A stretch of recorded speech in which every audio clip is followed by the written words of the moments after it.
Welcome to the resumed Select Board meeting that had originally been scheduled for 2 nights ago, further scheduled after postponement so that we could continue to review the warrant articles for the upcoming town meeting.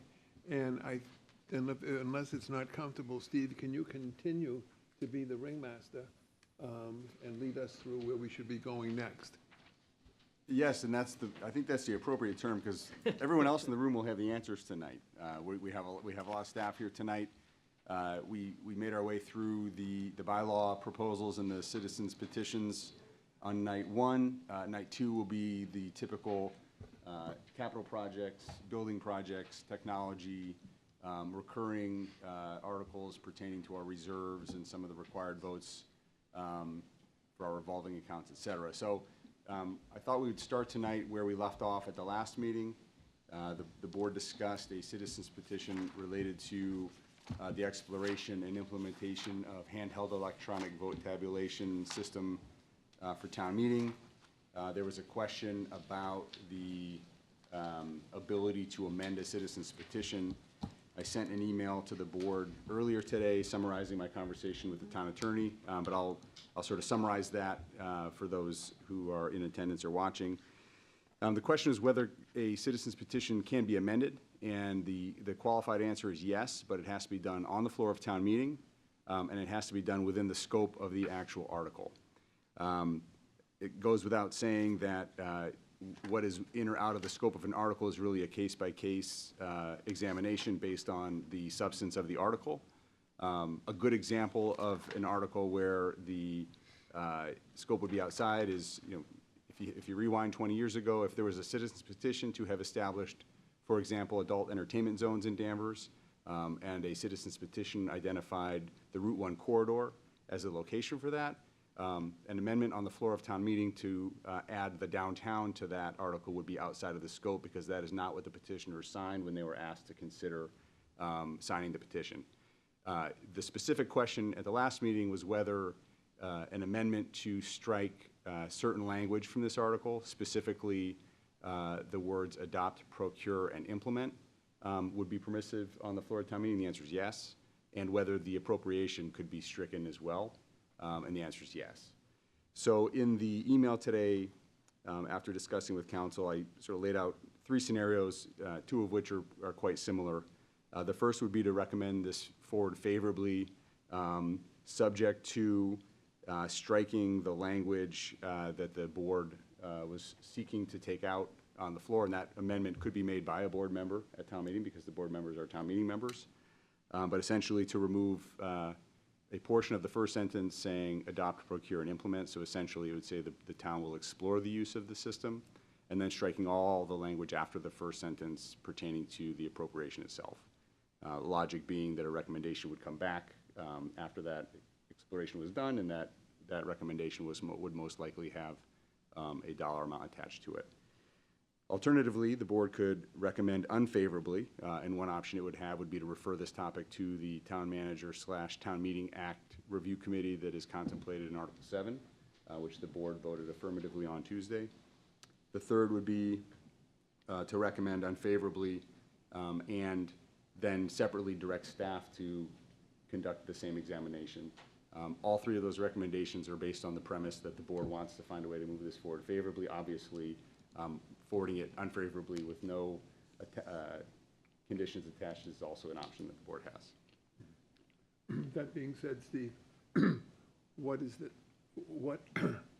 option does this board have tonight as far as this particular article as it is? What action can we take? Pick 1, 2, or 3.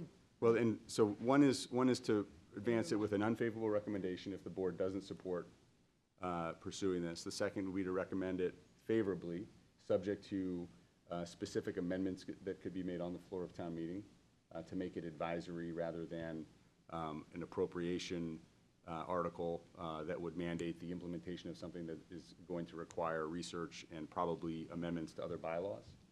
The third would be to recommend it unfavorably and make a friendly or unfriendly, I guess, just a motion to refer this back to the committee that's going to be reviewing our governing documents later this year, should town meeting support that. So I think option one makes sense, and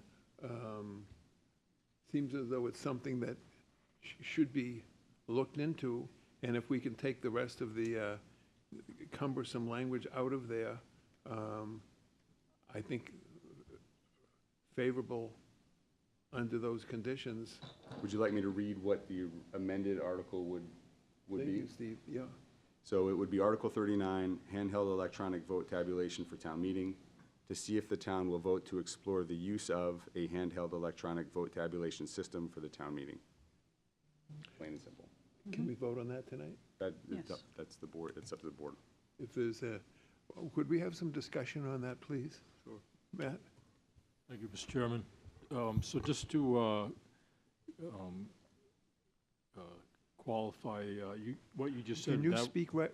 That was option one, what you just mentioned, the amended or the shortened version. A favorable recommendation subject to Right. those And then changes. option two was to kind of present it or move it forward with a favorable with the language that we see up on the screen. Option two would be, Unfavorable. option two would be unfavorable. Unfavorable, all right. With in referring it to the committee that will be looking at the broader governing documents. An option is also simply an unfavorable recommendation, which it didn't sound like the board was pursuing at the last meeting. But the favorable recommendation, the recommendation would be that it be subject to the amendment to sort of cure the article and make it advisory and a task to come back to town meeting with. Yeah, and that's the challenge with citizens petitions. They're usually a little rough around the edges. So I'm in favor of it overall. I'm just not comfortable with the financial aspect of it, and also not sure that we actually need to purchase these. I think on Tuesday night, there was some discussion about sharing them with other communities, because town meetings are on different dates for different communities, and maybe we could split the cost with at least one or two other communities. I think Wenham and Hamilton, they may already own their own, but maybe we could piggyback off of another community. Matt, that may be down the road. Okay. In other words, I think option one Yep. gets the study, and then the study is when the refinements, I Okay. think, might work better. All right, I'm all set. Does that sound okay? Yeah, I'm Maureen? all set with option one. Thank you. Maureen? David, I'm going to vote favorable to move it to the On floor. the option one? Yes, please. Dan? I think option one makes sense. I don't want to ignore the citizens petition. I think to move it forwards, knowing that we're going to strike that language on the town meeting floor. Good. I think that makes sense. So I would make a motion that, if it's okay, that we approve Article 39 with a favorable recommendation, subject to language struck out as presented to us in an email, so that we would need a amendment drawn up for town meeting. Very good. And that would be, the explanation report that goes to the finance committee will reflect that. So that it won't just be the email, we'll get that into the explanation, so it's very Into it, clear sure. what the board is Does that suggesting. work, Steve? It does. Yes. Is there a I'll second? second. Any further discussion? Hearing none, all in favor? Aye. Aye. Opposed? It's a vote. Thank you.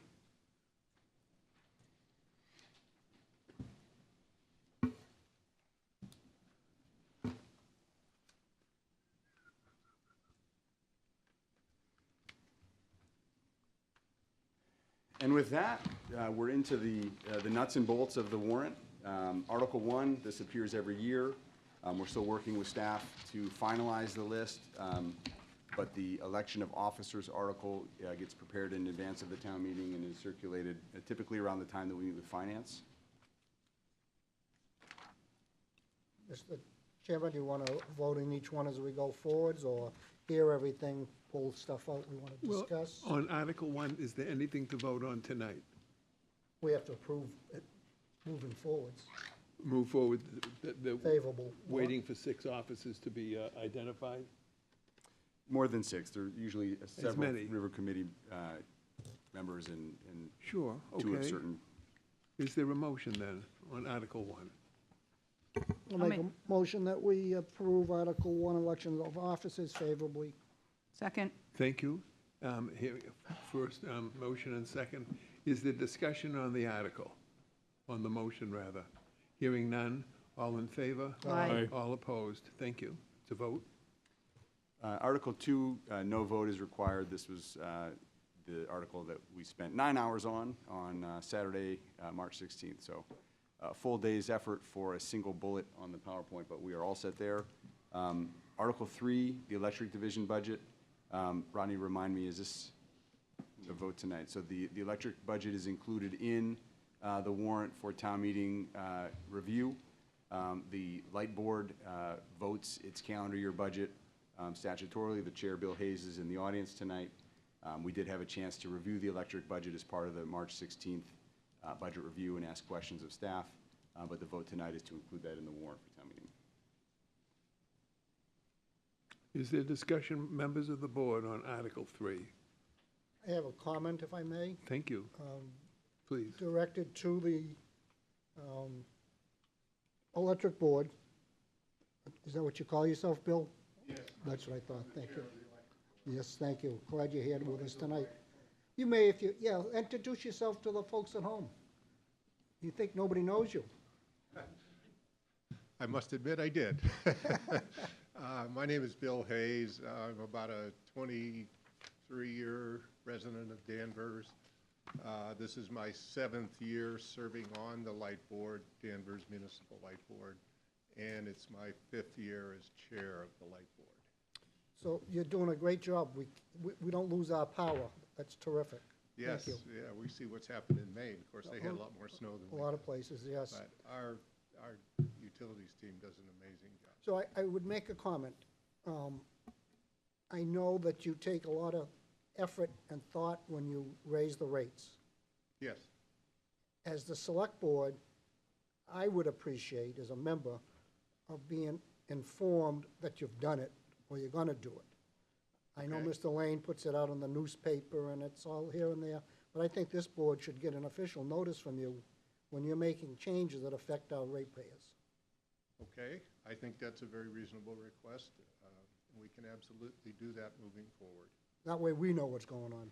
Yes. All right, and thank you. You'd probably appreciate it in advance of phone calls. Is that Yes. the point? I fully understand. Thank you and very much. We will accommodate that. Thank you. Thank you, Mr. Chairman. Okay. Is there a motion with respect to Article 3 so that we can then have discussion? Motion to approve Article 3, Electric Division Budget favorably. Is there a second? Second. Thank you. Is there discussion among members of the board as to Article 3? Thank you. Hearing none. Is there discussion from members of the audience with respect to Article 3? Mr. Bradstreet. And please identify yourself, Mr. Bradstreet. And keep your voice up, please. Really? Bill Bradstreet, Town Meeting Member, Precinct 1. I'd like to thank the Electric Board, who was, I believe, nationally notified that they were exceptional. And I think I gave a copy of a news article to Mr. Bennett, and he did read it, that we're very lucky we have the electric department and the employees that we do have. My only other thing, and I was informed, my pet project was included in this. It's discussed on Saturday, the 16th, I believe. It's in a later article. Lights at the senior center? Stick around, Bill. Later. Stick around. That was the only thing that I've been talking about for some time. Please don't leave. There'll be more to be revealed. Okay. I was very pleased when I was informed that there was a warrant article to deal More with will be that. revealed to you tonight. Thank you. Okay. Can I sit down now? or- You can sit down now, and we'll call you back when it's time. Thank you. Thank you. I'll be here. Is there further discussion on Article 3? Hearing none, all in favor? Aye. All opposed? That's a vote. Thank you. Thank you, Bill. Article 4 was Essex Tech. That was handled on, it's coming up? So we're just jumping around a little bit. Just in the beginning. Just in the beginning, okay. Some of this is carryover from what would have been night one. that we Thank played you. for night This two. is the third night in a row we've been out, so he's going to keep me within the guardrails tonight. So Article 5, this is one we vote on each year. It's on page 4 in the warrant book. This is an article that MGL requires so that our treasurer collector is authorized to collect property taxes, personal property taxes, and motor vehicle taxes each year. Any questions? Yes, Dan? Motion to approve Article 5 favorably. Is there Second. a second? Yes. And any further discussion? Hearing none, thank you. All in favor? Aye. Aye. All opposed? That is a vote. Article 6 is a vote to accept the annual town report that was distributed earlier this year to town meeting members. Motion to accept Article 6 as committee reports Second. favorably. And hearing, is there discussion among members of the board or Yes. comments from, yes, Matt? It says fiscal year '23, is that accurate? No? Is it? It's for the year that ended June 30, 20, yeah, so it's, yes, we're always straddling 3 fiscal years. See, We're- okay. We're approving the All right. 25 budget, we're living in 24, and we're saying goodbye to 23. Okay, Yeah. all right, Thank thank you, you though, for for that keeping us on our toes. clarification, just double checking. Thank you, Matt. Anything further? Hearing none, all in favor? Aye. Aye. All opposed? Can I also comment that the annual town report is really, really a work of art, and the people on the staff, Steve, should be commended for doing such a great job with that publication. I'll give a shout out to Sharon Clement and Ann Freitas and Erica DiDonato, who form the triangle that pushes that thing forward and keeps staff on task and on time. Thank you. Do you want to introduce Article 7, Steve? Article 7 was addressed on Tuesday, so now we are to page 1 in the warrant booklet. Rodney's going to keep all of us on our toes tonight. Go in order from now. Now we're going to go in order. So now the special town meeting that precedes the annual town meeting, we vote these articles inside of the annual town meeting so that they become effective upon passage rather than July 1st of 2024. The first, we have a standing article for unpaid bills. These are bills that were received past the statutory deadline by which we're allowed to pay as a municipality. So as those bills come in after the deadline, they have to be approved by town meeting with a 9/10 vote in order to be paid. And there is one bill that is on the warrant, and that is a banking services invoice from the treasurer's collector's office in the amount of $1,258. Is there a separate vote recommended on this? There is. You need a sec- Motion to approve Article 1 Thank you. unpaid bills as presented. And a second, Favorably. please? Second. And further discussion? Hearing none, all in favor? Aye. Aye. It is a vote. Thank you. Article 2, budget transfers. We have 4 budget transfers that have been identified at the time of printing of the warrant. A $32,000 transfer from IT personnel to IT operating, a $220,000 transfer from sewer retained earnings to sewer operating, a $30,000 transfer from debt interest to management operating, and a $25,000 transfer from police personnel to police operating. And if you'd like, I can give a quick sort of synopsis of what those are. The sewer transfer is related to emergency culvert work related to Beaver Brook. There was a 48-inch diameter corrugated metal culvert that failed, and the work needed to be completed, so retained earnings was identified as the source to get that work done, and now we need to move the money to the appropriate account to close out the books. The IT-related transfer, our assistant IT director, our IT director, Colby Cousins, in the audience tonight, his assistant moved on and took a new job, and rather than backfilling the position immediately, we decided to use the salary resources available to bring in a consultant to help us with some long overdue policy updates and some consulting work with the intent of refilling that position in the next fiscal year. So because those salary dollars are being used for consulting, we need to move them from personnel to operating. Police utilization is related to, we had a surplus in the salary line, and there was equipment that needed to be replaced in the interview room. And rather than putting that forward through a capital outlay request in FY25, we were able to use some existing budget resources to get that work done. And the fourth one, Rodney, do you want to speak to the debt, the last one? I think I missed that one. Sorry. Through you, Mr. Chairman, the debt is the funding source. It's actually a transfer for the management budget related to postage. So we have an overage there. We believe a lot of that will be recouped through the state's reimbursement for election-related postage, but there still will likely be an overage. Thank you, Rodney. You're welcome. Is there a motion on Article 2? Motion to accept Article 2 budget transfers as presented favorably. Is there a second? Second. Thank you. And is there further discussion? Yeah, I had a question for Matt, the speak up. manager. I had a question for the manager. When we talked about the sewer, that was for Beaver Brook, you said? It was a culvert, yeah. Culvert? I'll call up Stephen King to the Was it podium. the, under the rail trail, that one? I don't think, that was a prior year, I believe. Yes, hello, everyone. Stephen King, town engineer. This specific was at Beaver Park Road. Was another 48-inch culvert that collapsed. The previous one that you think about, the rail trail, was in 2021. I see, okay. Yep. Okay, all right, thank you for that info. Anything all else, set. Matt? Thank I'm you. all set, thanks. Is there further discussion there? Hearing none, all in favor? Aye. All opposed? That is a vote. Thank you. Article 3 in the special town meeting, these are the funds from the state related to our Chapter 90 payment program.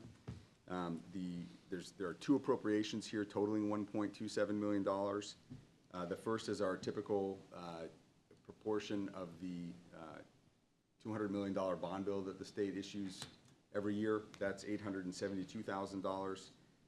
Additionally, there was a supplemental appropriation. The governor issued fair share apportionment this year, so there's an additional $396,000 coming to the town for Chapter 90, and the combined amount on the screen is just under $1.27 million. Motion to accept Article 3, State Public Works Grant as presented favorably. So moved. Is there a second? A second. Second. And is there further discussion? Hearing none. All in favor? Aye. All Aye. opposed? It is a vote. Thank you. Article 4, Essex North Shore Agricultural Technical School District Assessment.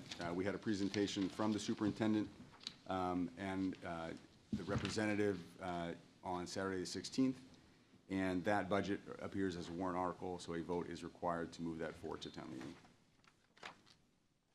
You're back into the annual town meeting warrant, Steve. Yep, Article page 4, 4. thank you, sorry. Article 4, thank you. Yep.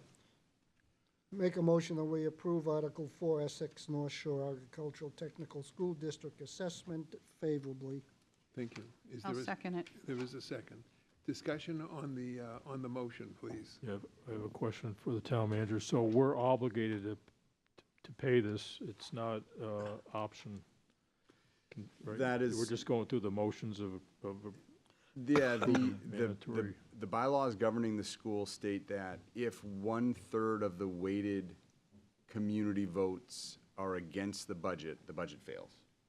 So it's not one vote, one town. I believe it's one vote per town, plus an additional vote for each 50 students at the school. So for Danvers, with 239 students, it would be you'd have a weighted vote of 6. Right. Right, Peabody has the largest vote. So if votes totaling 1/3 of the total votes were against the budget, it would go back to the school committee for refinement. But if an individual community voted the budget down, they would still be legally obligated to pay Right. the assessment. So if we did vote against it, it would just be a symbolic gesture that Correct. we did not Correct. approve it. Mhm. All right, thank you. I'm all set. May I just comment, yes and no, symbolic. If our town voted to not approve this, the trouble is, I don't think we'd get any other cities or towns in the region to vote against it, so I guess it would be symbolic. I don't know that it would lead anywhere. Because, I've always been so troubled by the lack of genuine communication between the school and our town with respect to ways of making the allocation of monies and the assessments to be fairer. So that's nothing, I have nothing further to say. And is there anything further with respect to this article and the motion? Hearing none, all in favor? Aye. All opposed? Nay. No. Excuse me, we better than take It doesn't pass? Then I take back my vote. Tied vote. Was it 2 noes? 2-2? No, it's going to be 3-1, because I- I'll vote for it. Thank you, Matt. I did, you got the jump on me there. So that is a vote. Everyone's keeping me on my toes tonight. Article 9 and 10, I'm going to invite Colby Cousins, our IT director, up to the podium. You'll find these on page 8 in your budget book. This is the article each year where we fund the major expenses related to our technology needs across the 3 primary parts of our government, being the schools, the library, and general government. And there's a separate article related to disaster recovery this year. A description of each of the categories on the screen is in the warrant booklet, but I would turn it over to Colby to provide a summary and take any questions. And Colby, could you speak right into the microphone, please? Sure. Colby Cousins, IT Department. So Article 9, the general government request covers some batteries for the police station, some centralization of print and copying costs, and some cabling for Endicott Park. The public schools are a regular refresh cycle, and also $100,000 for the renovation of the multipurpose room at the middle school. Library is a regular refresh cycle, and the regional IT is a reappropriation of our revenues from our regional program.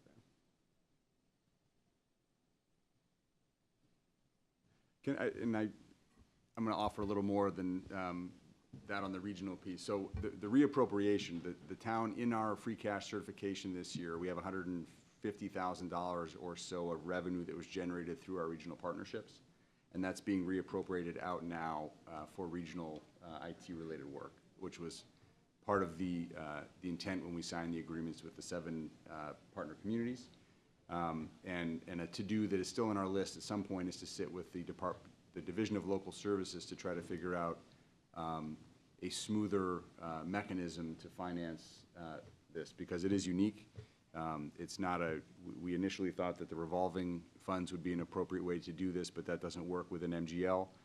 But the regional project that we have here in our region is not a standalone regional entity the way that a retirement board or the regional dispatch would be, because we are the host. It's not a separate entity. So DLS has expressed interest in working with us to figure that out, but that needs to be done. And in the meantime, the revenue ends up flowing through free cash, that's a tongue twister, which is admittedly a little clunky.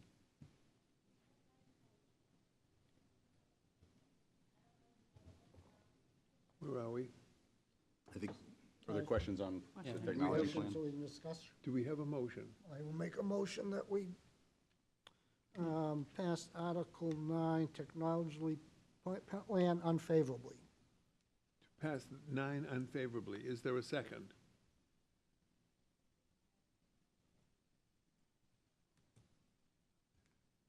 Hearing none, is there another motion? I'll make a motion to pass the technology plan as presented favorably. Motion to approve, thank you. Is there a second? Oh, second? There is a second. Any further discussion? Right here? Yeah, Yes, here we Dan? go.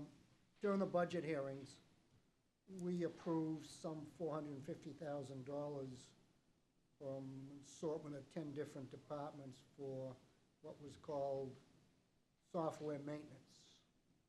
And I really couldn't get a handle on what software maintenance was. It was explained to me it covered switches and gizmos and gadgets and maintenance, et cetera, and now we have 540,000, so we're just shy of $1 million on technology. And it's broken up all over the place, and I can't grasp what it is that we're spending money on. I mean, it's pretty cut and dry here, but when you look at $1 million for IT, that's a big number.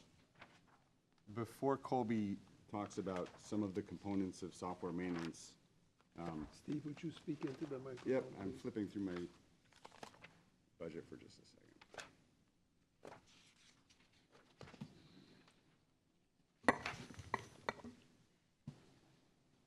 So I can't speak fluently to most of what Colby does either, but I will say we have a $182 million operating budget to provide services in town. We spend around $1 million through the tax-supported budget for the IT department, $500,000 each year on capital-related IT needs. And then, as you mentioned, there are some costs that are either consolidated in IT or distributed across the organization. Every department that we have relies heavily at this point on information technology, whether that's the engineering department, the health department, the schools, the fire department, the police department. And as a percent of what we spend on our total budget, we have a very small IT footprint as compared to most organizations. We have Colby because I don't speak IT. And Colby, I don't know if you want to try to explain a little more about the software maintenance versus what's here and how you approach the consolidated versus distributed costs? Sure. So generally what you see here in the tech warrant are hardware costs. So we are working on the operating budget consolidation of the software costs. That, as we discussed at the last hearing, that could use some consolidation, pulling in from the other budgets. These are capital one-time costs, mostly related to hardware. And this is a central fund that covers the whole organization as well. As a rule in the industry, IT generally makes up about 4% of the total budget of an organization like ours. So we're a little below that, but we're approaching it. So I would say we're below average spend for a public sector organization, but we are getting to where we'd like to be, which is a baseline around average. And I would agree, a number of years ago, we were way down. And that's the reason we brought you in, to get us up and running and take care of IT. And you're doing a great job, and I appreciate it. I just getting my mind around $1 million when it's all over the place. It's like so many different buckets. Yeah, I agree with you. That's just my thought. That's work that we're definitely pursuing. And we definitely agree with your perspective on that, for sure. Thank you. I'm fine, Mr. Chairman. Thank you, Dan. Just a minute, please. Did we have a second to a motion? You did, yep. We did. Yes, Matt. Matt and Maureen. Yeah, I just had a question for Colby. So for the school request, so we heard during the school department presentation that they had money, like, for example, allocated for Chromebooks. So this IT component is split up between our primary budget here that we're discussing, and then the school budget has another piece of the IT. Can you kind of just explain how that all gels together? Do we support the Chromebooks and other components that they have installed? We support the infrastructure, all of the infrastructure for the school IT organization. They do have some support staff that support end-user devices like Chromebooks. Okay. So you're more responsible for like the network and that type of... Yeah, all of the network, the switching, the fiber optics. Yeah, okay. And the server infrastructure as well. Okay. But they reach out to you if they need any help, right? You're like a kind of a source of Yeah, information. we're an escalation resource for them. Cool. Okay.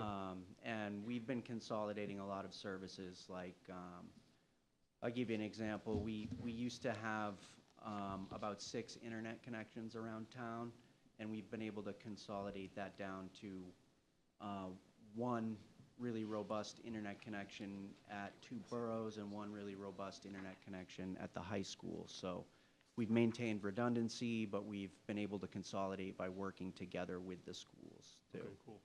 And I know that for the next article, we'll talk a little bit about that data center, the backup data center at the school, so I'll wait till we get to that. Sure. I'm all set, Mr. Chairman. Thank you. Maureen, any? I think it looks good. Colby, the general government, the 93,000, the printer and copy leases and maintenance. You know, I mean, put it out for bids and see if we can naturally try to get those numbers down a little bit. Everything's expensive, though, but that's fine. Thank you, I'm Maureen. all set. Dan, anything else? No, fine.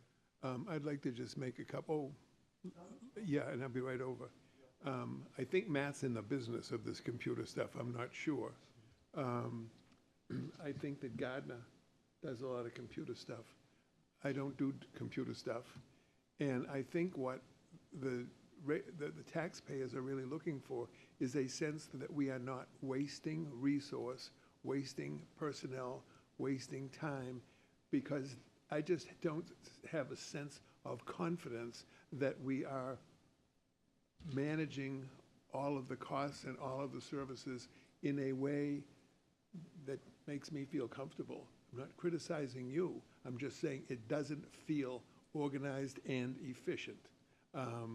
So I'm going to vote in favor, but that's my feeling, and I'm old. Yes, identify yourself, please. Bill, wait a second. This fellow, you had your hand up, please.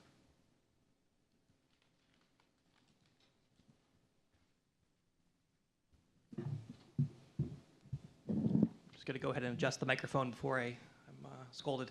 Kevin Barrich, 34 Poplar Street. So I went through the Citizens Academy this fall. I was very impressed by what I heard from the IT department. I've spent much of my career in IT and cybersecurity. I think this is an efficiently run department. I think Colby has done an amazing job of being handed 2 nickels and coming back with a quarter's worth of value, particularly through the regional initiative that he's engaged in. I think this budget is worth supporting. If I had a quibble, it would be with some of the general government expenses in here. I think leases belong in the regular budget, not in a capital request, because they're leases. I think I talked to this board before about my feelings about emergency dispatch, and that could be better regionalized. So I would ask that we not invest additional capital money in a service that the state could be providing for free through the fees that we all pay, the E911 fee that appears on all of our telephone bills. Thank you. Thank you very much. Mr. Chairman, can I comment just one second? I want to agree wholeheartedly with Kevin's note about expenses being here that belong in the operating budget. That's been a 10-year project for us, is trying to move some of these recurring costs into the operating budget where we also believe that they belong. The challenge is that the levy capacity in Danvers is $95.7 million, and our levy is $95.7 million. And so some of the efforts that the town has undertaken in the past 5 or 6 years, including the overhaul of the healthcare plan, the increase of the electric pilot for the first time in a quarter century, were done with the intent of trying to do exactly that, move some of our OPEB liability, some of our warrant article supported items into the operating budget. But every time we take a step forward, something backfills that capacity. So here we are. We agree. Each year we try to move some things in. And in fact, we did move quite a bit into the IT operating budget this year that had previously been outside of that. So it's an ongoing project. Thank you, Steve. Mr. Bradstreet, you wanted to speak.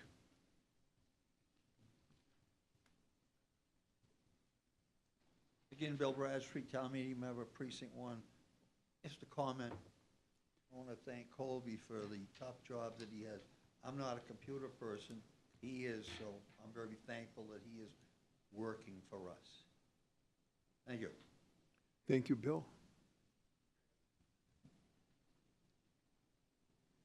Hi, Bill Hayes, Burley Street. I just wanted to comment that we had asked for an update on cybersecurity for the light board, and Colby was at our meeting on Tuesday, and I came away very impressed with him personally, the efforts he's making, the impact he has, not only here in Danvers, but regionally. One concern I did ask him was, did he feel he had sufficient resources? That's always a concern. As I suspect you're aware, the electrical industry could be a major target for places like China if they want to attack the United States. And that's why we asked for that cybersecurity update. And I'd agree with the last comments. Very impressed with the job Colby does. Thank you very much, Bill. Is there further discussion? Hearing none. All in favor? Aye. Aye. All opposed? It is a vote. Thank you, Colby. Article 10. Article 10, as you may be aware, we're used to having disaster recovery, a replica of our primary data center over at the high school. That's not particularly geographically diverse. Colby, speak closer to the microphone, please. So we'd like to move our disaster recovery services into the cloud. We've begun with a proof of concept there. That's going well. And this article is to continue maintaining that, the expansion of those services, disaster recovery services, to a cloud provider with Microsoft. Thank you. Questions or comments from members of the board? Motion to accept Article Oh, 10, thank- disaster recovery favorably. Thank you, Dan. Is there a second to that? Second. Thank you. And now is there discussion? Thank you, Matt. Speak up, please. Thank you, Mr. Chairman. So we talk about moving the cloud to the cloud, and probably a lot of people don't know what that means. But you're right that it needs to be the backup site needs to be like on a different power grid. It needs to be separate, like in a in a different community almost. When we talk about the backup of the data itself, though, because that's really the most important piece of the system is the data. We do that today, right? We back it up and then take it off site to like Iron Mountain or something similar to that. Yes, we replicate our backups out to the cloud. Okay, so we're talking about moving hardware. You're talking about sort of a virtual hardware servers, databases, that type of thing.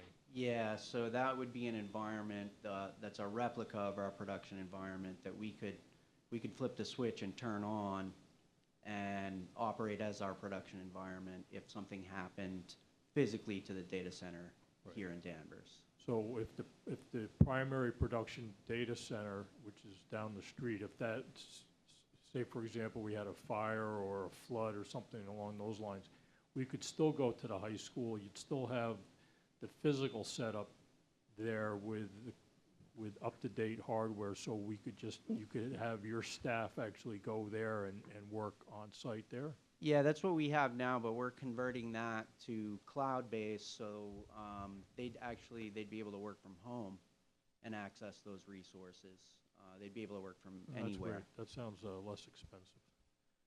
Yeah, and the cloud services are consumption-based, and Right. because all of our replicas are powered off while they're out there in the cloud until we need them, it's fairly low cost Right. to run this type of model. So when you say consumption-based, that's kind of a transaction-based where you pay as you go, that type of thing? Pay as you go. So if we had a disaster, we'd spin all those workloads up. We'd incur more costs, but all of those costs are applicable to reimbursement by insurance Right. in a disaster scenario. Right. And you mentioned Microsoft, so that's Azure? Azure, yep. Okay. All right. Yep. That's great. Thanks for that info. All set. I'm all set. Maureen, I'm all any? all set, David. Thank you. Nothing. Dan, All anything set. further? Thank you. Hearing no further questions, suggestions? All in favor? Aye. Aye. All opposed? It is a vote. Thank you, Colby. Thank you. Article 11, we discussed this purchase when we discussed capital outlay on Saturday the 16th, but because it's a standalone warrant article, a vote is needed to approve the purchase of the 2 school vans that are up for replacement. Is there a motion? I'll make the motion to pass Article 11 as a favorable Thank you. Is there recommendation. a second? Second. Okay.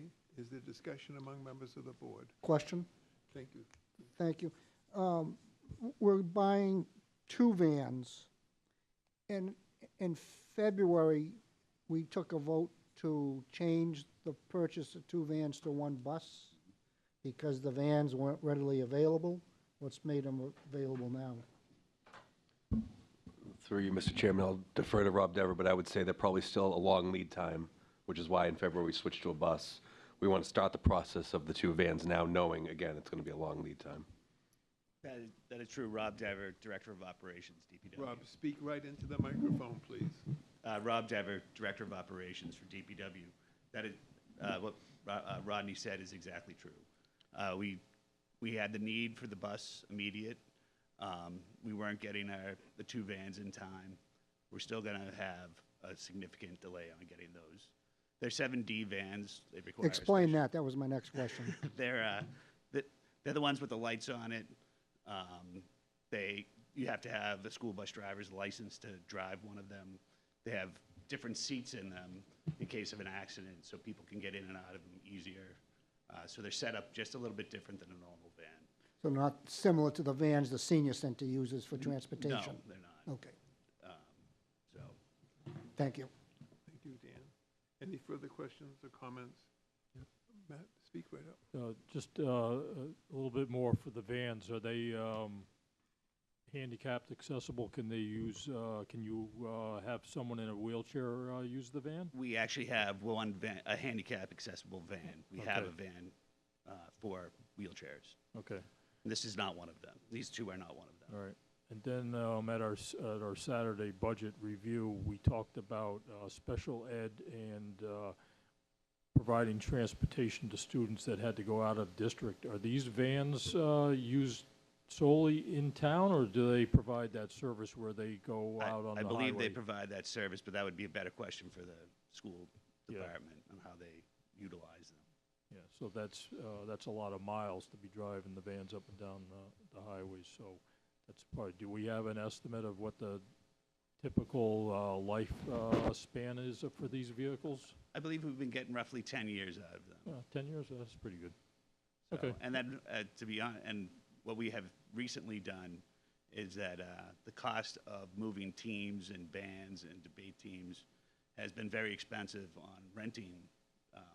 We've converted some of the 7D vans back to regular vans, taking some of those lights off and putting the seats, the original seats back in. And the athletic department and the school has been able to use those with a tremendous cost savings for the transportation department for the Yeah. school. Well, that's good. That's good to hear.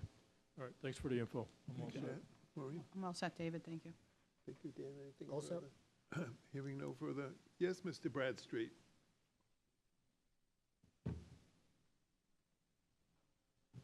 Bill Bradstreet, town meeting member. Precinct 1, just an idle question if I could. Are these buses, the seatbelt equipped, and do the students use them? In the news recently, I've seen a couple of buses that have had accidents with kids injured. Are we protecting them with seatbelts? Is it necessary, or are they? Just a question. Is anyone I can't be the qualified? only one that might be curious about that. Sorry. No, again, Rob Dever. Speak right up, please, Rob. I'm not exactly sure of the laws, but I believe they all have seatbelts on them, but the way that school buses were built, the seats are very high, and they're supposed to corral the kids during an accident. But I do believe they all have, every seat has 2 seatbelts on it. Yes. Thank you, Rob. Hearing nothing further, all in favor? Aye. Aye. All opposed, it is a vote. Thank you.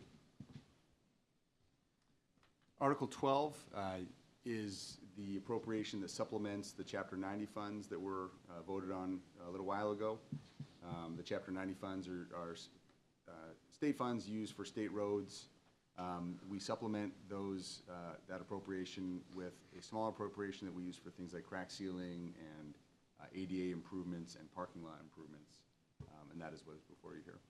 Thank you. Is there a motion? Motion to approve Article 12, pavement management and sidewalk improvements favorably. Is there a second? Second. Thank you. Discussion among the members of the board, please. Matt? Yeah, 130,000, that doesn't sound like a lot of money for the work that's being described here. Is there a priority, areas that are of a priority, especially with sidewalks that don't seem to be level in a lot of places, and also with curbs, the asphalt curbing that's typically ripped up during wintertime plowing? Yes, and we have, we have during the curbing money is in on this with the payment management program, the road crack, the sidewalk 88 improvements. We've broken it down this year because we're so flush with ARPA money, the Chapter 90 money we have a decent amount on, and our paving plan will include all the curbing and all that, but we were asked to reduce our budget this year. This is one of those places that we took some money out because we were so flush with other funding for this very reason. So, but you have areas that have been identified either through residents calling you and... Every year, yes. We keep on ongoing, and besides today, we were already out there fixing the curbing, and we probably ripped some up today. Well, it's a safety issue in a lot of cases where the asphalt doesn't have a real good life expectancy compared to, oftentimes in my neighborhood, there was old cement-style sidewalks, and they've been replaced with asphalt. The asphalt does not last more than a couple of years, it seems, so it's like a reoccurring, especially when the tree roots get underneath them. So I don't know, the expense just seems to be a reoccurring expense for... And those reoccurring expenses, we do put in our operating budget. So this is outside of that. I see that, okay, all right, thank you for that explanation. No worries. I'm going to jump in here for a second because I'm sure Mark Zubrick is watching from home, but Rob used the term flush with funds. I'm going to put that into context for everybody. For a very short period of time. When the board approved the ARPA spending plan, which are one-time funds, several years ago, a larger than normal amount was set aside for pavement improvement. We have a pavement management plan in town. We are woefully behind on that plan every single year. So I think what he meant to say was that we still have some of those ARPA dollars available for several large projects that we plan to tackle in the next year. We have a certain amount of work that we can get done in a year. So this was one area where it was easy to pull back a little bit on the pavement appropriation out of free cash because we have a lot of other work to do. That is correct. And at the end of the day, as much money as we have, we only have a certain time frame to do it in. So, but we are looking good in the pavement world this year. We have a strong program for a lot of roads and sidewalks this year. Thanks, Rob. And a lot of ADA upgrades for Board members, any further questions or comments? Dan? No. Nothing? I'm all set, David. Hearing nothing further, all in favor? Aye. All opposed, it is a vote, thank you. Article 13, roadway layout and acceptance of public ways. This is a program that the town engineer has been overseeing for many years, and Mr. Bradstreet has a particular interest in, so I would hand it over to Mr. King to talk a little bit about what's on the work plan for this year. Thank you, Steve. Good evening. Steve King, Town Engineer, DPW. Since 2020, so over 20 years now, we've run the street layout and acceptance program, where we've annually funded about $25,000 to lay out private ways as new public ways for the town of Danvers. In this process, this has allowed us to also increase our Chapter 90 allocation, because money spent for Chapter 90 are required, those streets are required to be public ways. So this program that we put in place, we've roughly transferred over 23 miles of private roadways to public roadways, with roughly another 70 streets still to go in the town that are private ways, with some others that are going to remain private as well. Give you an example is the mall. That will always continue as a private way as it stays, but we do have other streets still in town that we're looking at to turn into public ways and as we already maintain them as public ways in the town today. So this program will continue that into the next year, and we're looking at the streets are getting a little bit harder at this point.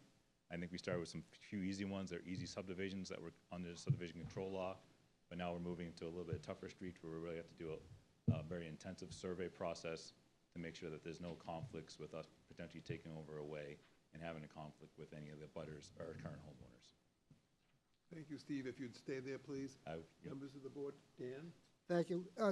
You say here that it says here an estimated cost $8,000 per roadway, and you get 25,000, you're only gonna do 3 streets this year? Yeah, so we have 3 streets as we typically do because we have the as-built record drawing program and then also the street layout. So there's 2 separate types of works that surveyors have to do. But because the streets are older and don't have any survey limits or any records, we're also encompassing that work in the program as well. So that's why now, before we used to do 7 to 8 streets Right. with just layouts. Now we're getting into the harder streets where we want to determine the street lines and the house and the fences are all on the right property lines to make sure So before we you'll be take it. slowing down on accepting Yep, these streets? correct. Okay, thank you. Thank you, Dan. Anything further? All set. Matt, speak up, please. Thank you, Mr. Chairman. Do we ever have situations where we have to bring the streets up to code? They may not be wide enough, or there may not be sufficient drainage? Do we ever encounter that situation where, especially for subdivisions that may have not been built up to par? If subdivisions were created or went through the planning department, and they were not put up to par, they just fundings that left over that we've taken, that we've made the improvements on those streets before we've taken them as public ways. Okay. If there's been other issues that we have not, with streets that weren't under planning or subdivision regulations or rules, we have not gone into those streets and made any improvements. Okay. And do we have are you going to provide a list of streets that are going to be at town meeting for approval this year? That would be in town meeting 2025 town meeting.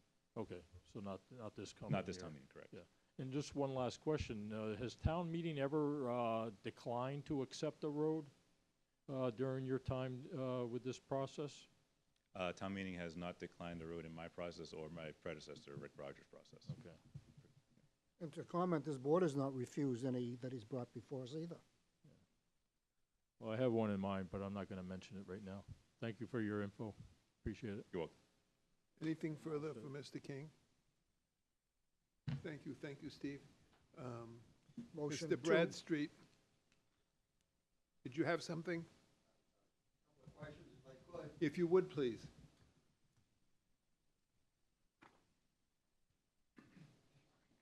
Bill Bradstreet, Town Meeting Member, Precinct 1. I believe he said there were 70 streets left to do, and we only spend so much on, because it's expensive on so many. Is it possible for us to do some of the legwork for all that are left? I believe I understood it correctly. And so when the time comes to do the finish work, we're a couple of steps ahead. Am I wording it right? Can you answer that, Steve? I'm going to try and interpret what the question would be. That your work be done in an efficient manner in the public interest. That's what he's asking. That's enough, Mr. Bradstreet. Thank you. Is Yep. there an answer? I believe the best and efficient way we're doing it with the time that we have is to do this, 3 to 4 streets per year is what our department can handle through the outside assistance of survey consultants. Thank you, Mr. King. Hearing nothing further. Motion to approve Article 13 roadway layout favorably. Second. Second, is there further discussion among members of the board? Thank you. Hearing none, all in favor? Aye. Aye. It is a vote. Thank you. Article 14, maintenance dredging. This is another one. Each year, we vote to appropriate a small amount into an account to be prepared to do some of the design and engineering work that will be related to our next major dredging project, which is fast approaching. And the request is a $20,000 appropriation from free cash to be set aside for this future project. Are you here to speak to this, Steve? I can't if there's any questions. Are there any questions from members of the board? Nope. So the on, funding, please. it comes from taxpayers in general, or for people that actually use the river and take advantage of the dredging results? I believe where there's a funding come from for this appropriation, it typically comes from, I believe, the boat slips The slips, like Crane train River. and marinas. Yep, okay, that's all I have, thank you. Anything, Maureen, Do anything? Steve, do we get like state funding for? Speak right up, please, Do we Maureen. get any state funding for dredging or anything like that? There are state dredging Grant. funding programs that are available, and we're currently looking at a few of those that are going to come up in the fall to apply for those once. Okay, good. We're working on proposals right now with consultants to help us go through that process. Okay, and do we know estimated, like, is it Our- what they, It depends on the size of the project, what we can get back for state grant funding. okay, But we good. are looking to try and start the project, start the actual dredging between the next 2 to 3 years. Did we get any money last year from the state? We do not know. We're starting the process now and Just start now, looking at just grant funding starting? now. Okay, Correct. yeah, let's look into those programs. Thank you. Absolutely. Thank you, Maureen. Dan, did you have? No, all set. Nothing. Kevin?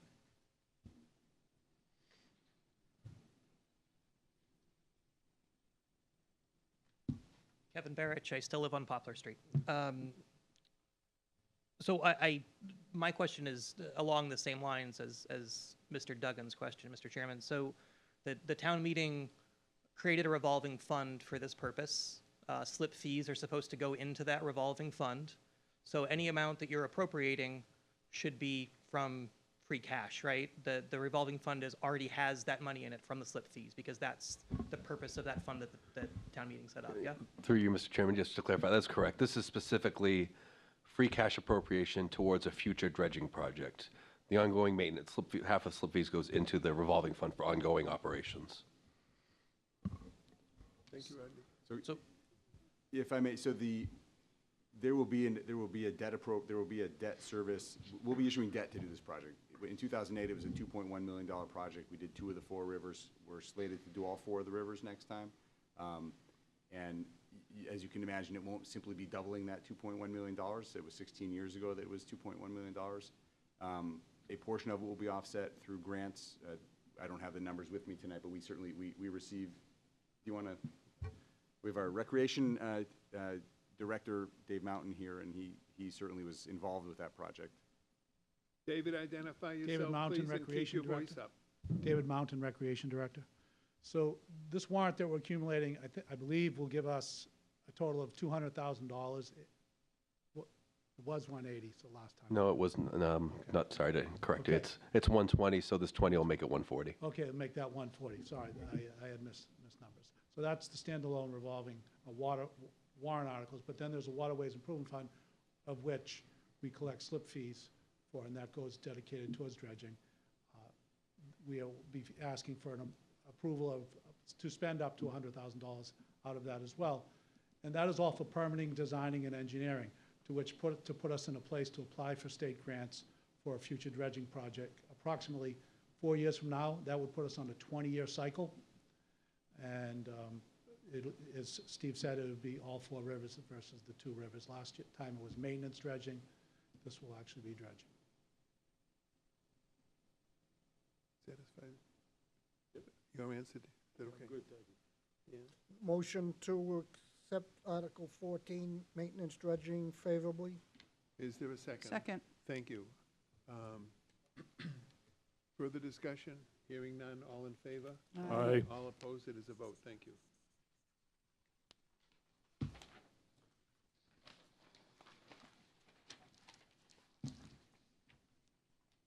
You skipped 15 on purpose, right? Yep. Okay. Rodney knows what's going on. Well, since Stephen King is already up there, I'm going to turn it over to him post haste. But this is a project we've been talking about now for a number of years. This is the landfill improvement project that is the precursor to the solar project that the electric department has been eyeing for many, many years at the landfill. And Stephen has done a terrific job overseeing this project, which is well underway, and we're now looking ahead toward the completion.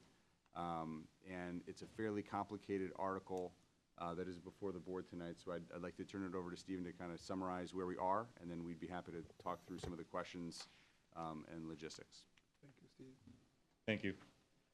So Article 18, landfill improvements and capping program. This is on page 11 and 12 in the warrant booklets. The landfill capping permit article encompasses one $1.75 million appropriation request. And be particular, this has 3 distinct phases of work required within this request and program. So I Keep kind of your want to voice up, please. This specific request has 3 different sections that we'd like to try and go through. And I'll pause at each one if you have any questions, because I want to make sure it's clear and concise. As Steve said, in 2020, we did an original desktop study, an initial survey of the landfill, which we call Landfill Area 1 at the town transfer station. This was able to help us calculate the capacity of what the landfill area could take in for soils.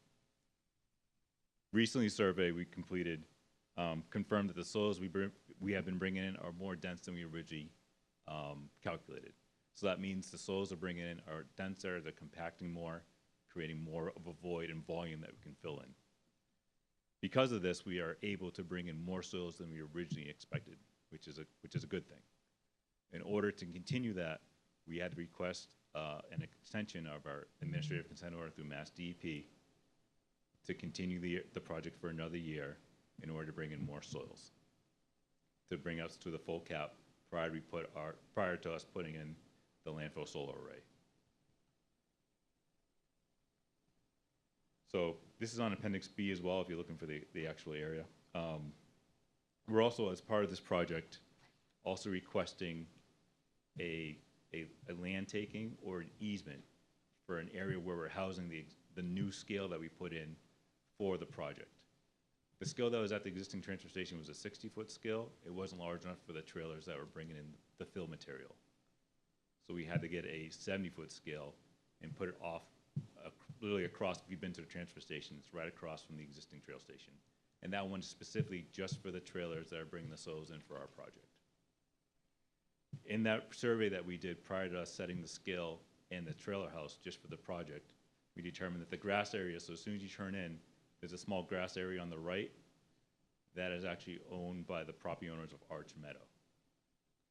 So we feel that in the future, as this project continues and any other improvements at the transfer station, it would be in the town's interest to work towards an easement or land taking of that area to facilitate keeping the 70-foot scale and moving it over to where it is today. Lastly, as part of the warrant article request, because of the table that's shown in the warrant book, we're looking at generating total revenue once the project is fully complete in 2025 of a range of $10.6 to $12.6 million. Because of that, we think it's in best interest to pay down the original notes of the 4.5 we requested last year to avoid any long-term or short-term debt obligations. So I'll pause right there. And I'd like to add just a little. So town meeting previously approved $4.5 million in bond anticipation notes so that we could set up and manage and oversee this project. As Stephen said, we've been able to take in more soil than originally was contemplated when we worked on the permit with the DEP. So just as a point of reference, through March 28th of this year, the town has taken in $6.18 million in revenue related to this project. $3.5 million of that was certified in our free cash back in December. The rest has come in since then.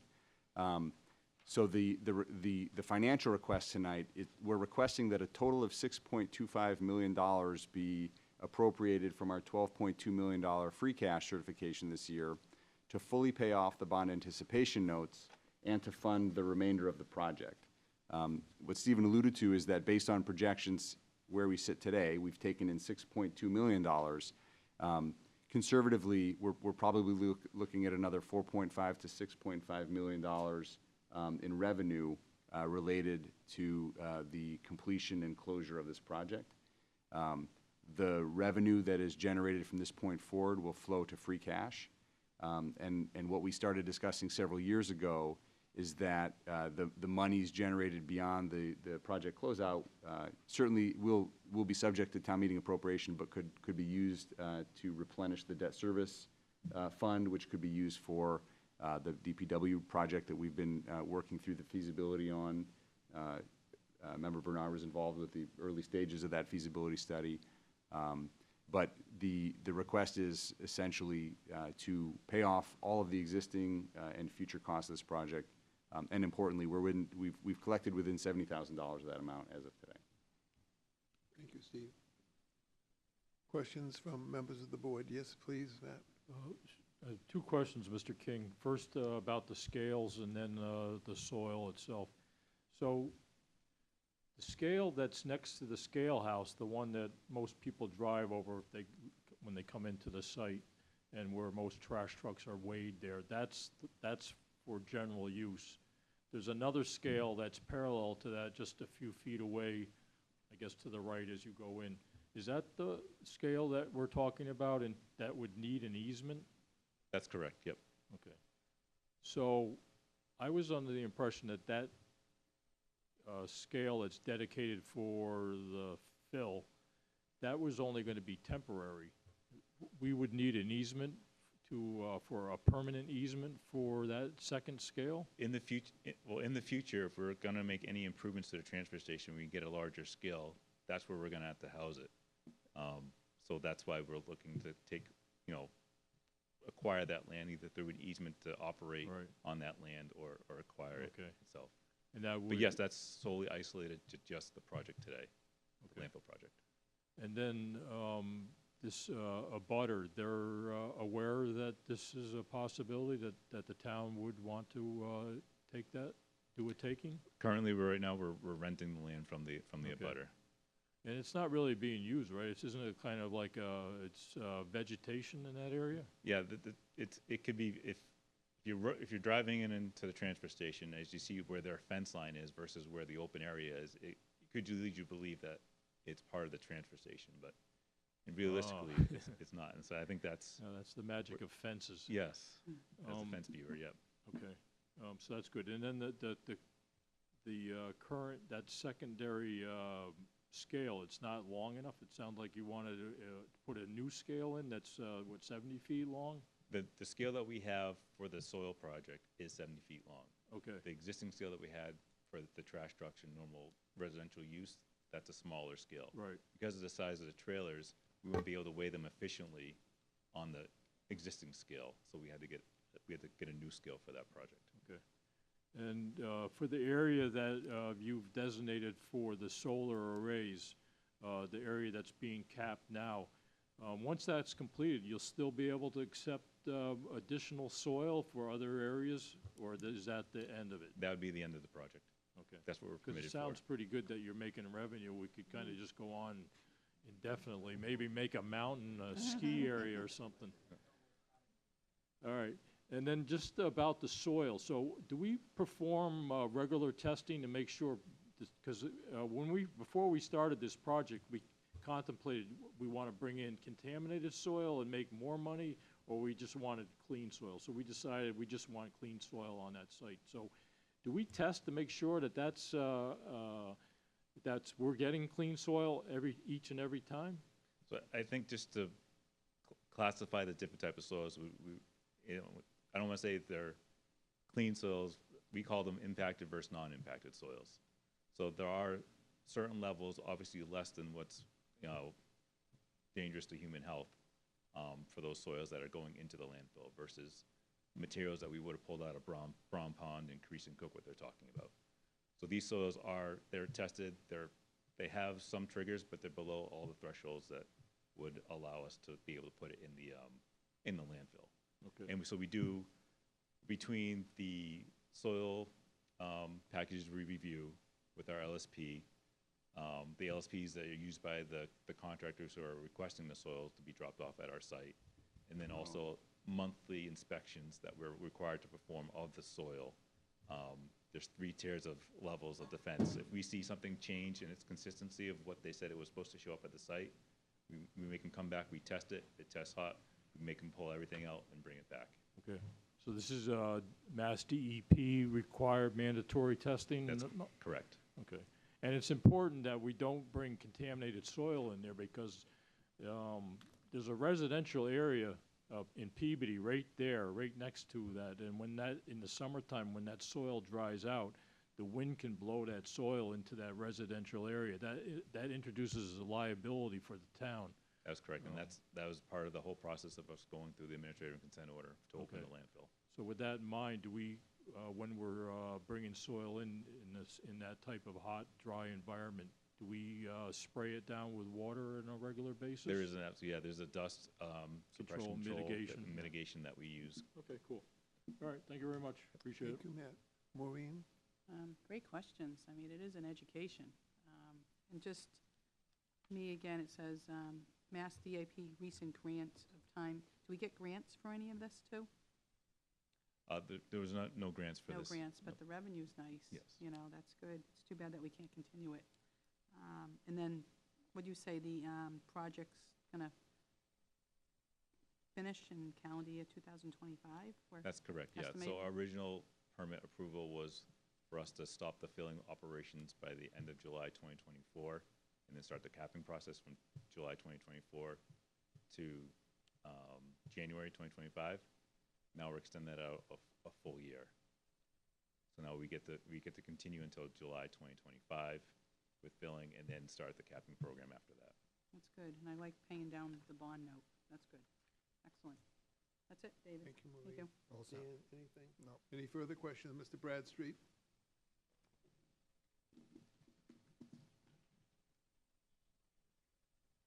Bill Bradstreet, Town Meeting Member, Precinct 1. The landfill, what we refer to the landfill, was capped some time ago. Is it tested periodically? Because I'm sure there was stuff that was dumped there in the past that wasn't as well regulated as it is now. Do we test to make sure we're not bubbling up with nasty stuff? Because over time, some things get smaller, some things get larger. I'd be just concerned, as was said, right next to an adjacent community that might not be happy if they start seeing funny colored clouds floating around from something that happened some years ago. I'm glad we've accepted clean fill, but what about in the past, something that might not have been considered clean was put there? I don't live next to it, but I would tend to think the people who do live near that would be concerned about anything happening to their well-being. Steve, are you able to address those concerns? And if not, that's okay. Yes, Mr. Chairman. So we do, in our operating budget, we do have a landfill consulting item. That that item is used specifically for monitoring and checking in on our site on a monthly basis, quarterly basis, and then providing an annual report, which all gets submitted to Mass DEP as well. Thank you, Steve. Further questions, comments? Hearing none. All in Motion favor? to, we haven't made, motion to accept Article 18 landfill improvement. Is there a second? Second. All in favor? Aye. All opposed? It's a vote. Thank you. Thank you, Steve. Oh, he's not done yet, Mr. Chairman. He's just getting warmed up, in fact. Yeah. Next up is a series of projects that are funded through the Sewer Enterprise Fund. These start on page 10 in the warrant booklets with Article 15, which is drainage maintenance. And I would turn it actually right back to Mr. King to walk us through these. Thank you, Chief. Article 15 on page 10, drainage maintenance. This is our annual appropriation to assist with material purchases and construction of any stormwater improvements that we need to make on an emergency basis within the confines of our operating staff. Any questions with respect to Article 15? Matt, Yeah, speak up, just a quick please. comment. So, back on that Saturday budget review, I mentioned Frostfish Brook, where residents appear to be dumping yard waste over the banks. That's something that the town really should be keeping an eye on, considering the amount of effort we made a few years ago to harden those banks. So if any residents that are watching tonight, if they see areas where there seems to be illegal dumping, they really should reach out to your department and let them know so you can take corrective actions. Correct. Yep. That's all I have. Thank you. Thank you, Matt. Maureen? I think also that citizens who see anything being put into waterways or water resources of any kind should bring it also to the immediate attention of the Conservation Commission, because there are penalties, and I think that there should be penalties, and if we don't have them, that's something we should look into. Dan, Motion to accept Article 15 favorably? is there a second? Thank you. Further discussions? Hearing none, all in favor? Aye. Aye. All opposed, it is a vote. Thank you.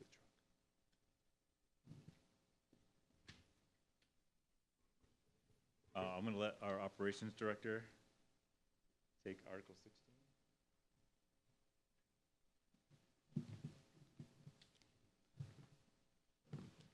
Robert Dever, Director of Operations.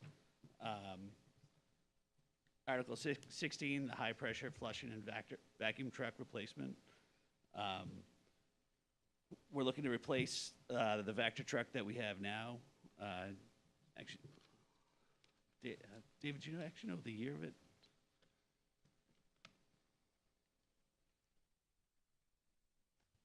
I got it. 2012. International. It's a Boston Freightliner body and a Vector truck. This is a very specialized piece of equipment. It's our first line of defense on any type of sewage blockage, protecting people's homes, any type of drainage, protecting people from flooding. We can unclear using the jetting capacity for it. And that's what we primarily use it for. We can use it for cutting roots out of drainage pipes, and excavation-wise, it is very precise, and we can, instead of having a backhoe dig around electrical conduit or gas or anything like that, we can dig right around that safely with this machine. Does everyone know what it is? Has anyone seen it?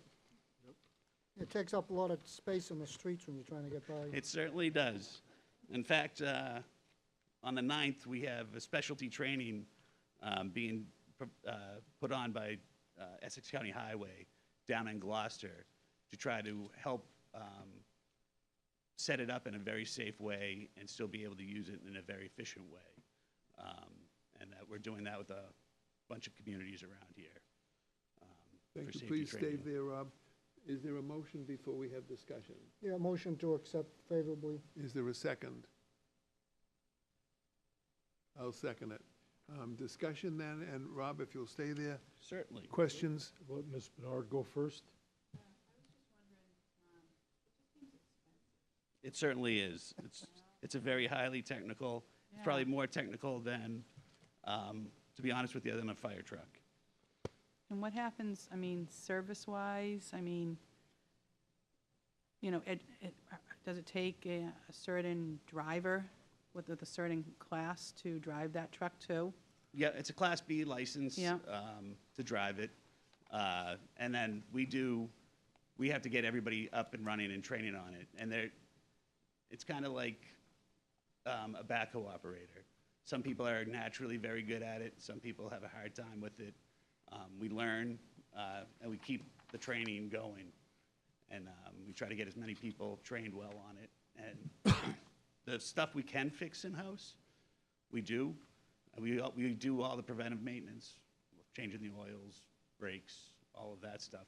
But when it comes to a big part of it that our guys would be concerned, and we would want a warranty on the work, we would send it out. Good, you answered a lot of those questions. That's what I was going to say. Training and repairs. And where do you buy this from? There's a few different companies. You know, we go out and get quotes on it off the state bid.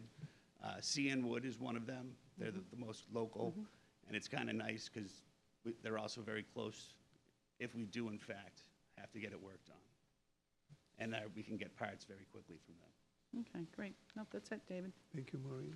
Dan, any problem? Nothing. Steve, did you want to say something? Matt had a question. Oh, sorry, hi, Matt. Yes, just to follow up on Maureen's comments. So the photos that you provided, the truck looks relatively new. I realize it's went into service on 2013. Yeah, and I was at actually a conference yesterday. One of the things I was asking the guys who use the different companies that use this, how long do you keep your factory trucks, and why? And the consensus was about 6 years. And then after 6 years, the money you have to put into them to keep them running becomes excessive. And you can still get a good price on a trade-in at the 6-year time. And every time it gets out of service, it has, the other day, in 2021, we spent $2,500 roughly on sending it out to get fixed. 2022, we spent about $40,000 to get it fixed. And every time it's out, we have to rent trucks. We rent roughly, for the water sewer division, we rent out a truck about 10 times a year. For the drain department, it's about 16 times a year. Right. So the truck itself seems pretty straightforward. Do we have to replace the whole thing? Can we just replace the pump components, or can we separate that from the frame of the truck? And because the truck must not have that many miles on it, right? So No, I mean, it doesn't leave town. yeah, So, so would it just never- seems like that's It's to break it down and rebuild it probably is exactly the Yeah. same amount. Well, I'm sure if you had a sewage blockage in front of your house, you'd probably think you'd want to spend whatever it took. It literally is better than seeing a fire truck when you Yeah. have sewage coming into your Yeah, house. I hear you. All right, well, I'm going to defer to your best judgment. Still, it's an eye-popping number, It really is. so, all right, I'm all set, thank you. Thank you, Matt. Hearing no further questions or comments, all in favor? Aye. Aye. All Aye. opposed? It is a vote. Thank you. Rob? You're welcome.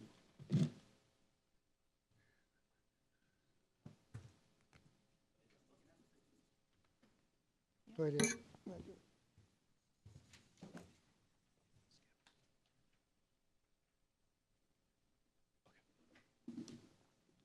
Mr. Chairman, I know if you're still on page 10, I'd like to jump to Article 17, and then I'll go back up to the 19, 20, 21, 22, if that's okay. Sure. Article 17, Endicott Street easements. As you may or may not be aware, the commercial corridor in that area is being redeveloped.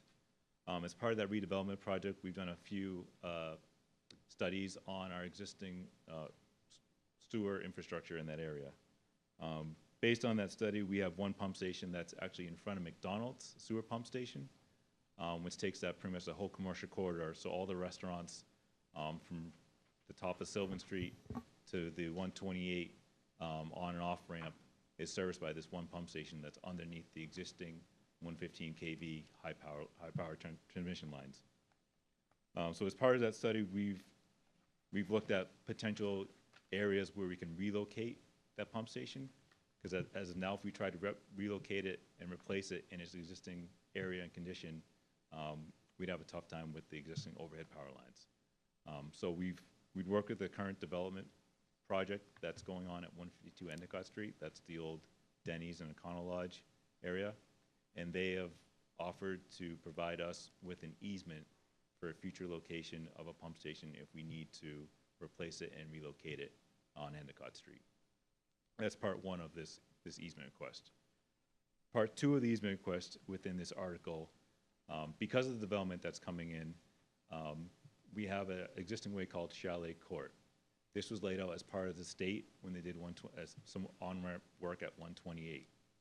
On Route 128. Because of the improvements they need to make to Chalet Court, they also have to make improvements to our intersection on Endicott Street.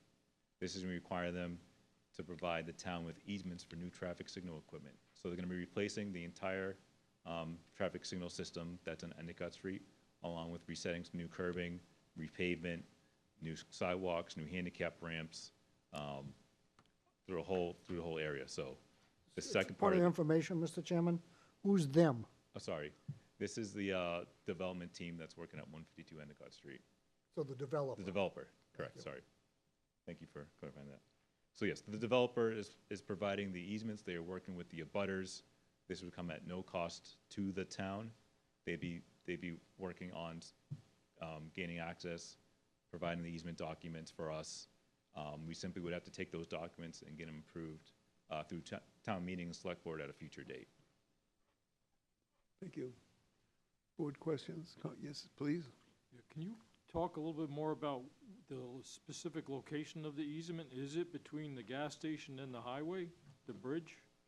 Sure, there's two real easement locations. The first easement location that's right next to the gas station, in front of the old Denny's, but before the highway, that's gonna be for the sewer pump station. That's on Appendix B, I believe.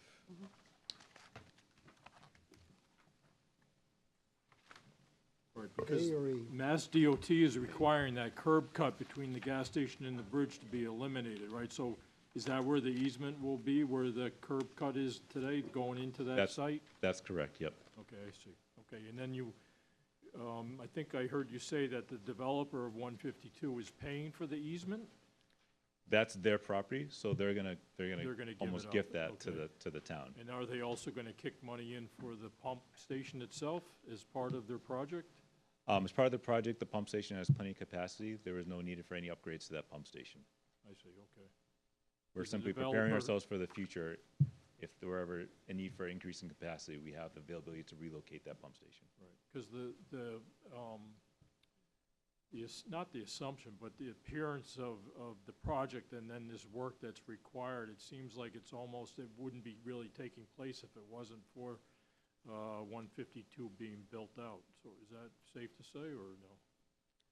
No, I think the point of a new owner coming into play and them redeveloping that site, Gives that you an opportunity. we've seen that site has potential for what we need for equipment, for wet well, valve vault, controller cabinets, on-site generator if need be.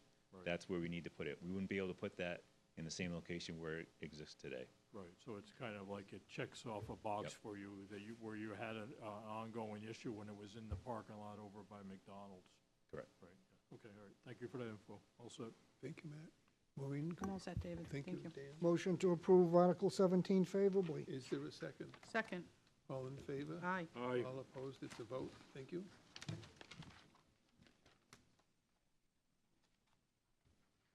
So we're going to go on to Article 19 on page 12.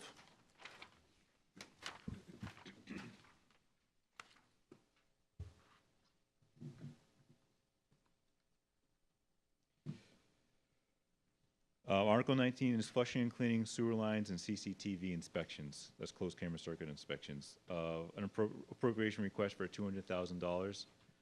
This is directly tied to our asset management program for our sewer infrastructure system.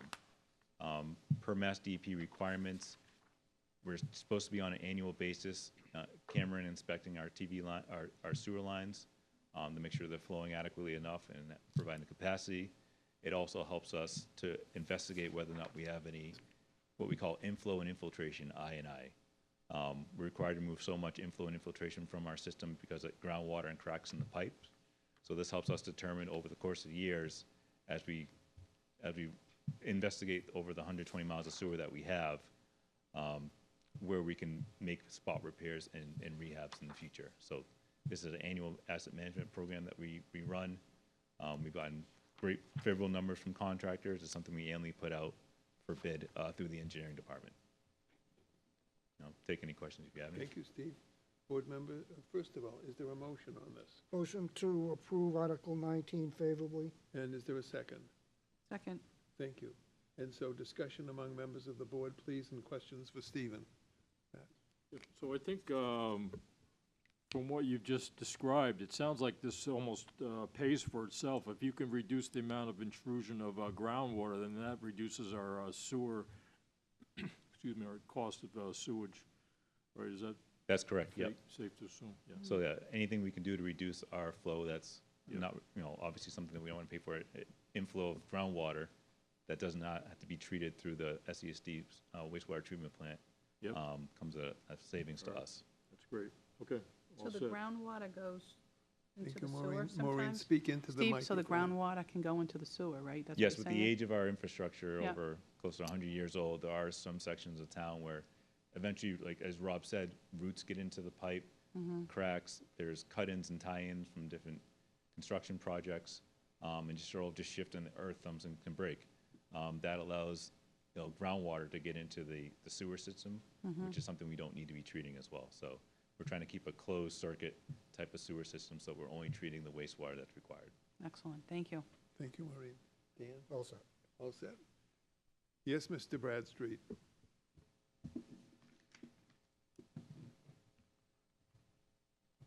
Again, Bill Bradstreet, Town Meeting Member, Precinct 1. I think it's been mentioned in the past that some people have sump pumps in their houses because of the water table, and they tend to dump that, whatever it is, into the collection system. We absorb the cost of what they do for doing that, or is it acceptable for us to be accepting the cost, the taxpayers, because an owner has a problem on his property with water he needs, or whatever it is he needs to get rid of? Does that make sense? Would you care to comment on that, Mr. King? Yes, Mr. Chairman. So the Town of Danvers Engineering Division, we have a time of sale inspection. We're required to visit any home that's for sale and check to see if there's a sump pump. If we do find or determine there's a sump pump, we need to make sure that it's not connected to the sewer system. If it's connected to a sewer system, before the sale can go through, we require the homeowners to remove that connection to the sewer system and relocate it, reroute it to a different part of their house or outside. So we're not treating groundwater in the system through sump pumps. And that's a program that usually lasts 2 years. So if you do move within 2 years, we're required to go back in and reassess the house. Thank you. Question, Mr. Chairman? Yes, Dan. Stephen, I don't think you drew up that bylaw, maybe you did, but I find it redundant that when a condominium complex that has multiple sales within your 2-year period, you still require us to take pictures or have it inspected when somebody else has just sold a unit in that same building. Mr. Chairman, if I can respond. Yeah, That's what I'm not- looking for, a response. That's not his fault. No. That's whoever drafted. You want to care to comment, Ms. King? Yeah, unfortunately, there are times in other spots and instances where we do have found people have made changes to their sump pump systems if there's one in the house. I'm talking a condominium complex with no sump pump, and you know that because it's a unit in the building sold last year. Now, this year, you still want me to take pictures and prove that there's nothing down there. What's wrong? Can't you refer to your records? And I say me, I say real estate agents. You put the Yes. onus on us. There are, again, there's a variety of different condominiums or townhouses, and we know plumbing can change and people can make changes within a year or two. So that's why we had that, if you sell within a year, we really don't need to come back. 2 years or more, we do want to come back and see if there's been any changes within the house. Same condominium, same unit, or, Same unit, yeah. but if a separate unit, another unit sells in the same building, And we haven't been in there in 2 years. less, you've been in there in 2 years. If we've been in there in less than 2 years, we don't need to go back. You don't. No, but if it's been more than 2 years, we do need to go back. I'll remember that when they tell me I need one for closing. Thank you. Thank you. Further questions, comments from the board? Okay. Is there I think we had a motion to we have approve a Article motion? 19 favorably. All in favor? Aye. Aye. Aye. All opposed? Thank you, Stephen. That is the vote. Where were we, Dan? Number 20. We're going to Article number 20, comprehensive lining and spot repairs on page 13. This warrant article appropriation request is for $980,000. As I previously mentioned, we do perform an asset management program where we're inspecting our wastewater collection system. From that program, we do find areas that we have issues with our collection system. The CIP lining is what we found is called trenchless technology. So we're basically rehabbing the internal structure capacity of our wastewater collection system and sewer pipes within the town. We previously had a 10-year program that was laid out by my predecessor, Rick Rogers, of areas that were in need of repair. We systematically have gone through the I guess, call it the upstream areas up by Valley Road, and we're certainly working our way down through to downtown as we speak right now. So each year, we put out a contract for roughly 5,000 to 8,000 linear feet of sewer repair. And compare that to about $1 million or so for construction, versus if we were to replace 8,000 linear feet of sewer main, that'd be in the couple, 3 to 4, maybe even $5 million worth of work. So obviously, it comes at cost savings. We rehab our pipe. The internal structure of the pipe, again, lasts like a PVC pipe and has a long lifespan. So it's a project that's been well worked for us. It's been success. We have monitored the sections that we've done. So after we've done a pre-monitoring, so we check in the springtime a certain section before we go in there and line it. Then after we've lined the sewer system, we go in there and do a post-inspection. And we've been able to we've seen a drop in reduction in inflow and infiltration during high groundwater events in those specific areas. So we know the program's working. Thank you. Mr. Chairman, a point of information, please. Perhaps if I can through you to Rodney, how much are we spending this year on sewer retained earnings in total? Is everything up there, or is there more? That's all, that's everything, there's nothing else? That's all the sewer retained. It's all been brought, okay. I didn't know if there was something else I missed, thank you. Yep. Any questions, comments? No, Maureen, I'm all set. anything? Matt, anything? No, all set, thank you. Motion to approve Article 20 favorably? Is there a second? Second. Thank you. All in favor? Aye. All opposed? That's a vote. Thank you, Stephen. Mr. Chairman, we move Endicott on, Street. staying on page 13, Article number 21, Endicott Street Pump Station Generator. So if you're not aware, we have two wastewater pumping stations on Endicott Street. This one is number 20, so it's closer to the Water Street side. So it takes the flow from basically Hutchinson's Drive where the BJ's is and most of the Water Street area, and then brings it over, ties in right over to where the Zipco Bridge is, and then into the SDSD sewer transmission main by Sam and Joe's. If you can remember also from last year, we asked for appropriation for design and construction of a new generator at Summer Street. The Endicott Street pump station at number 21 Endicott Street is also the same vintage type generator. They were both installed in the same time in the early 90s, so they're over 30 years old. As you may recall, that generator has failed at Summer Street, past its useful life. Now we're working on providing a design plan, and we're hoping to replace that in 2025. In the interim, we've had to have a rental on-site spare generator, a portable generator there on site in case of a power outage, so we still be able to operate that pump station. For Endicott Street, we want to get ahead of the game here and at least start a design and permitting for the project, and we're requesting $100,000 to do so. This would help us get ahead in case there were to be an issue with any future failures that would be set up for success to make the replacement quickly if we need to, so we don't have to rent another generator. Thank you. Motion to approve favorably? Motion on Article 21. Is there a second? Second. Thank you. Discussion among the board, please. Any comments? All set. All set. Maureen? I'm all set. All set. Matt? Thank you. All in favor? Aye. Aye. All opposed? 21 is a vote. Thank you.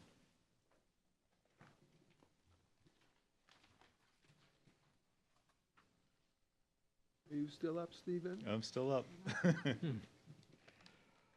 Article 22 on page 14 of the warrant booklet, stormwater asset management. The town was awarded a asset management grant through the Clean Water State Revolving Fund for $105,000. It's a matching grant, so we're required to provide in-kind services and some cash contributions to total the $175,000. So this project, once approved through town meeting, we go right into a contract negotiated with one of our consultants, and this would help us assist us with the future requirements of our MS4 system. So that's a small municipal separate stormwater sewer system. Very tongue That's why they twister call right it there. MS4. A lot of S's there.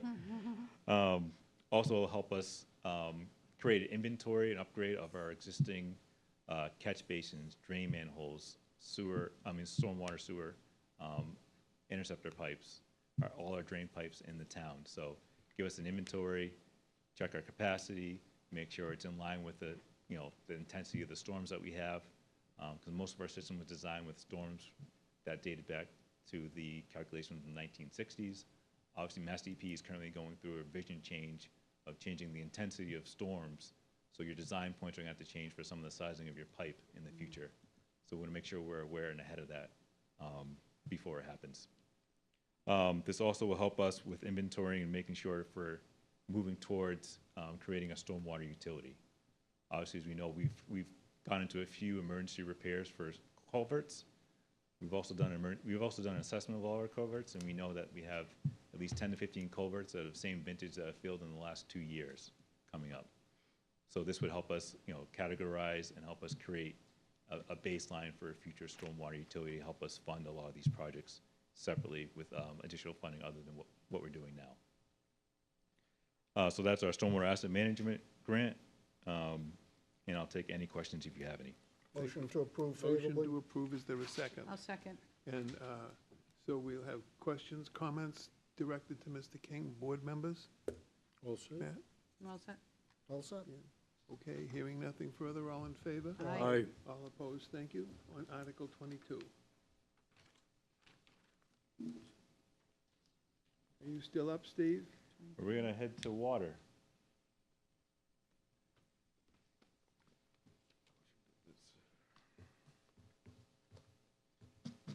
So Article 23, water distribution on page 14, still on page 14. Where we came to the end of our initial 5-year borrowing request for $10 million to make improvements to our water distribution system.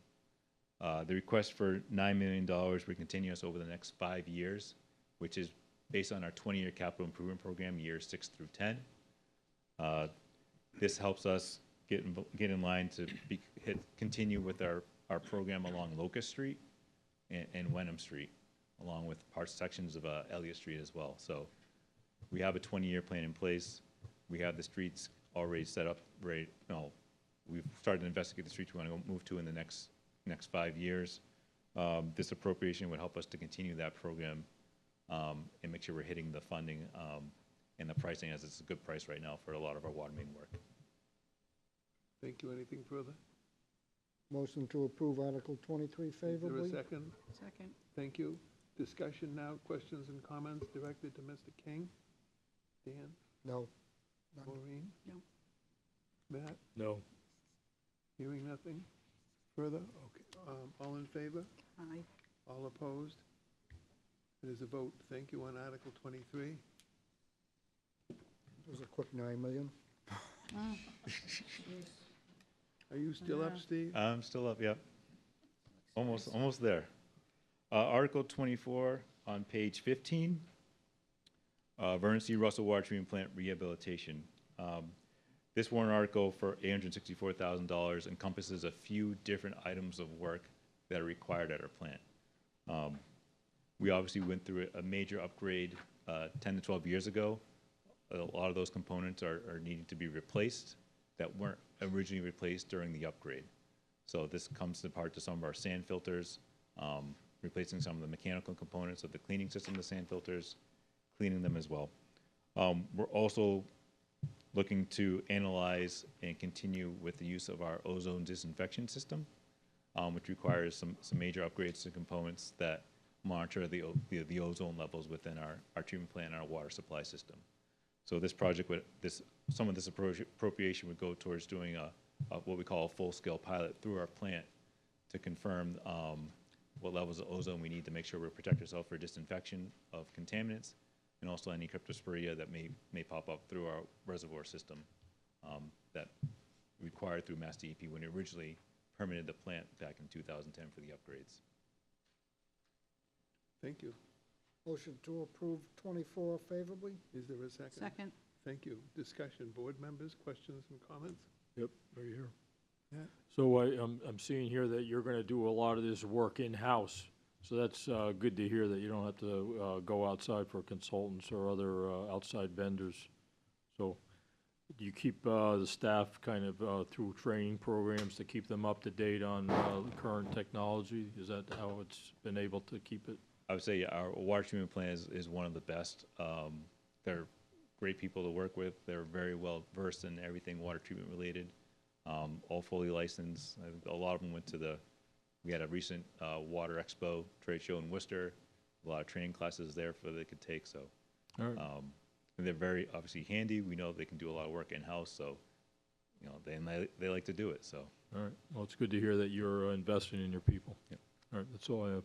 Thank you, Dan. Maureen? I'm all set, thank you. Dan? All set. Thank you. Mr. Bradstreet?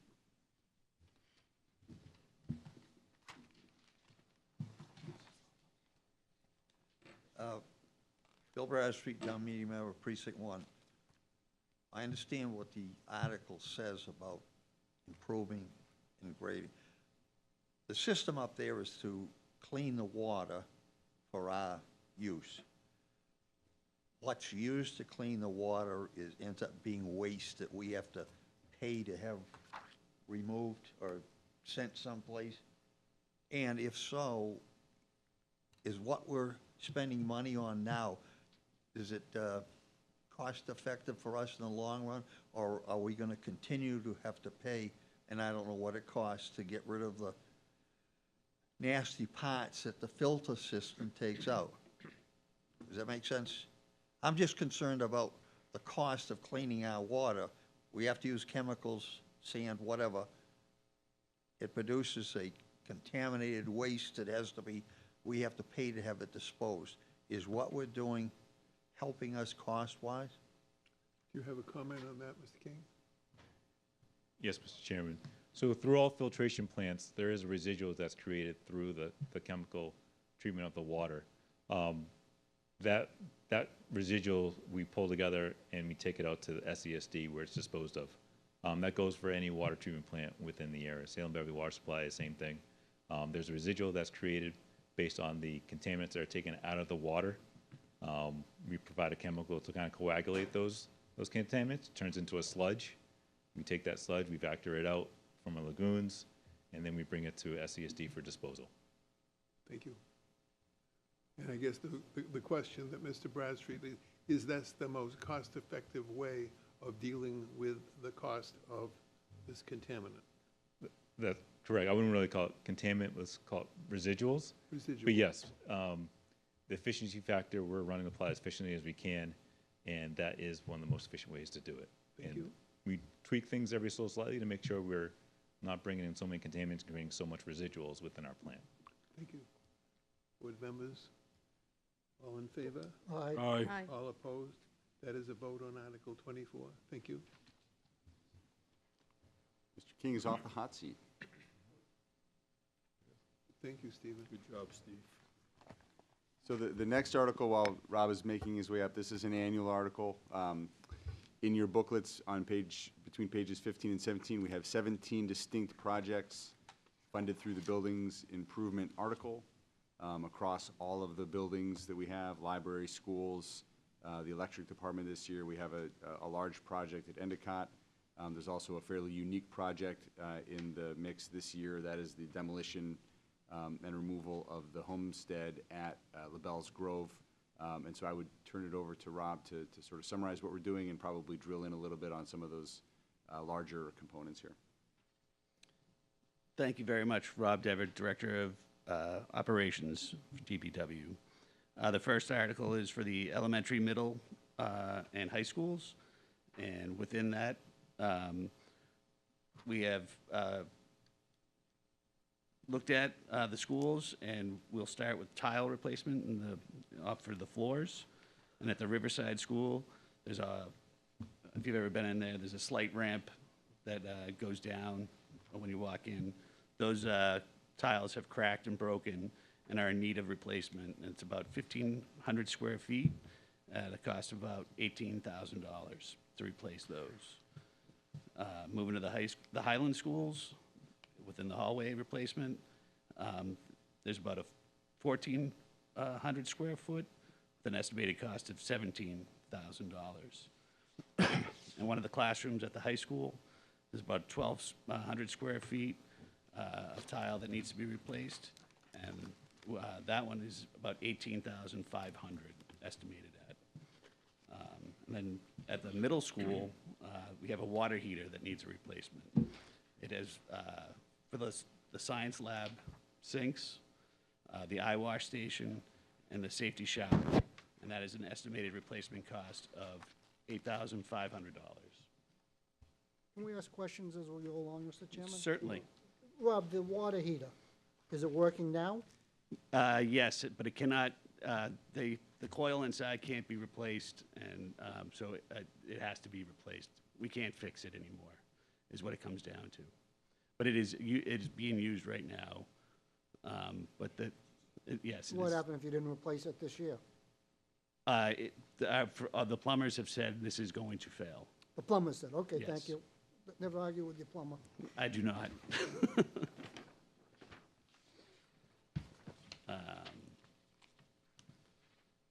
And one of the other projects we have is the Vi Gym. We'd like to refinish that floor. The Vi Gym at the high school was last refinished about 6 years ago, but it also was one of the places that we stored all of the COVID-19 supplies, so it got a lot of wear.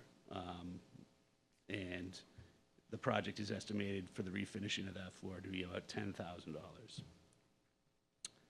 And then as one of the normal classroom modification, we're setting aside $30,000 this year for whatever the schools, principals, teachers ask for, so we have money to do specialty projects for whatever classroom they need help with.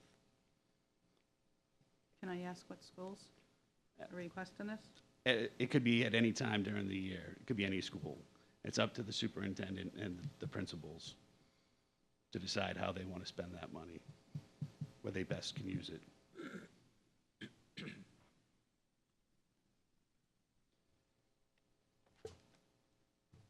If you're comfortable, you can proceed with Endicott Park unless the board would like to stop and ask questions on the school items that were just recited.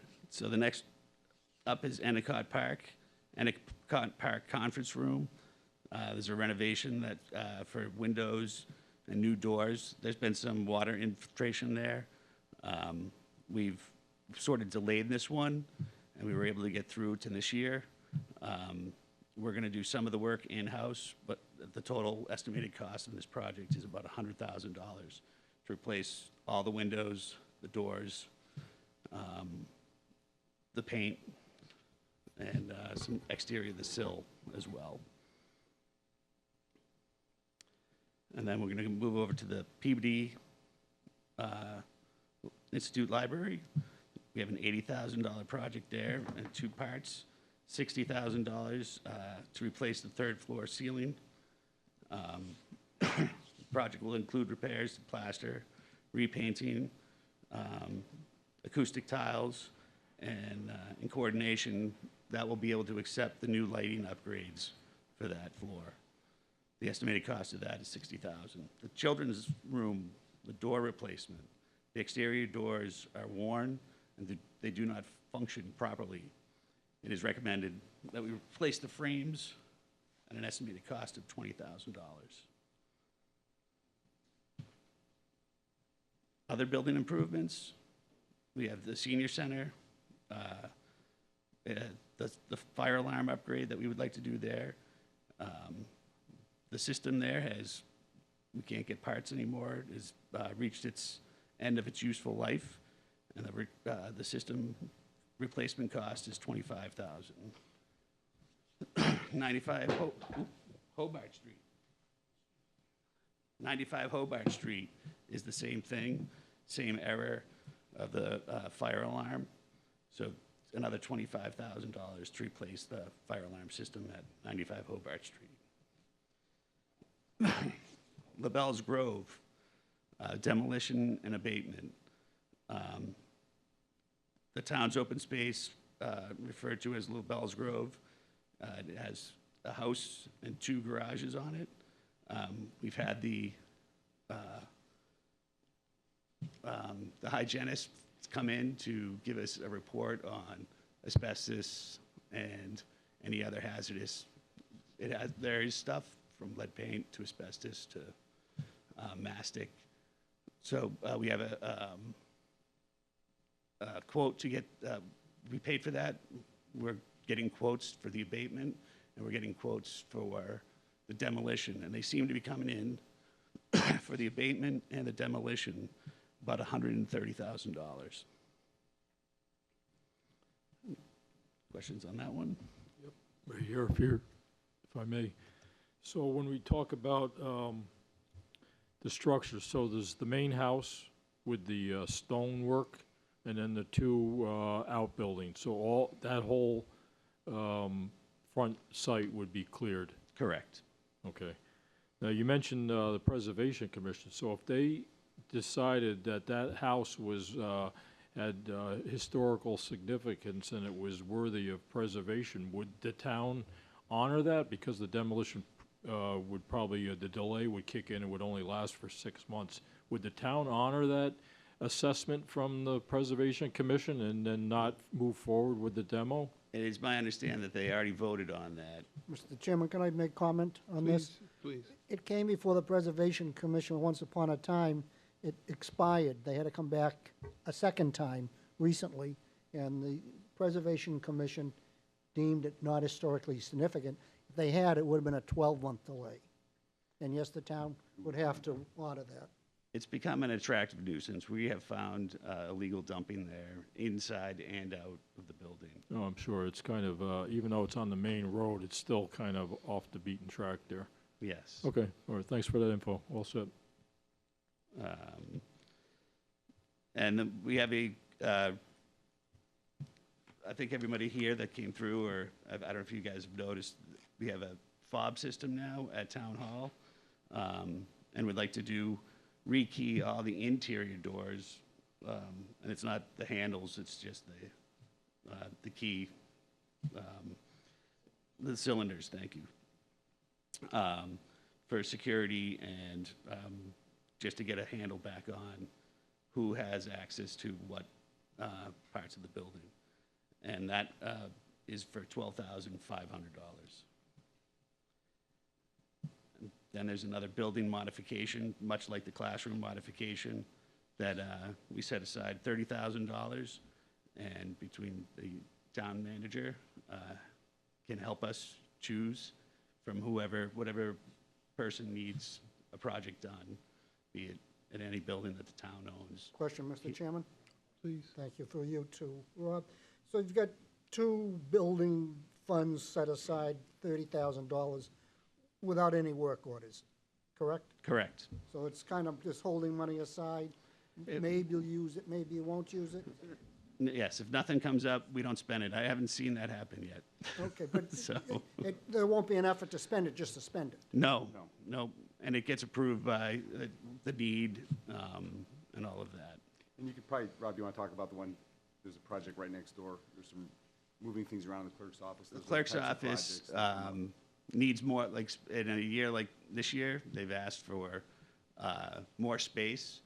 So we're gonna reconfigure all their cubicles. Again? And, yep, to give them more space inside, but still keep the people out of the hallway. And again, in the treasurer's office, there's a need for offices for private conversations and more working stations. And we're gonna be using some of this money to do those.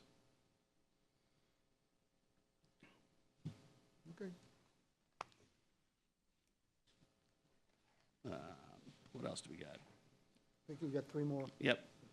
At Borough Street, we're gonna be repointing the front exterior wall. We get penetrated in storms like we had today, yesterday, the wind blown in water. And so the repointing should fix that, and that estimated cost is $5,000. And then we have some lighting upgrades in several buildings throughout the town. They still have the old outdated technology of T12 bulbs, which are hard to find. One of the places we're gonna be changing over to LED is, again, I mentioned it before, the third floor of the library for $15,000, and the ground floor of the library for $10,000. We're gonna do it at the second floor at the fire station for $20,000, and at the Sandy Beach bathhouse for $3,000, for a total estimated $48,000.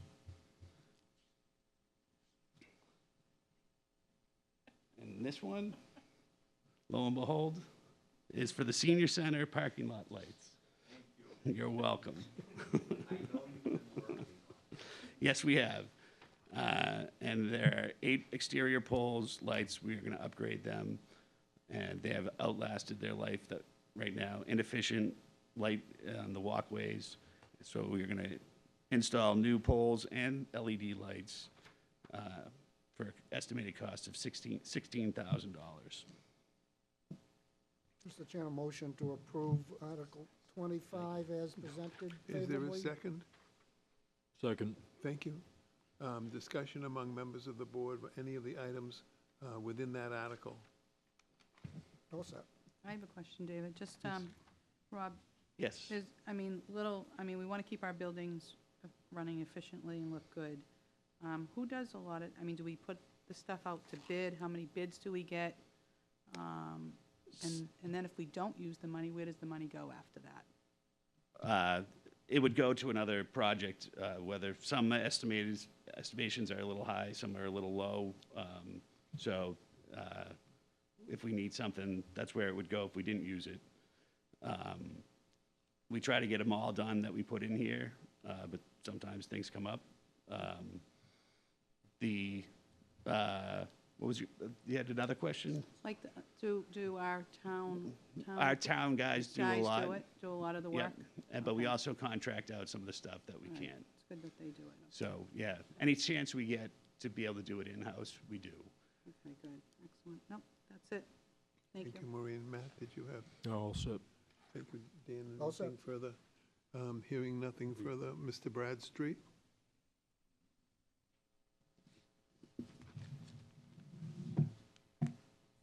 Again, Bill Bradstreet, Town Meeting Member, Precinct 1, and I appreciate the work on the lighting at the senior center.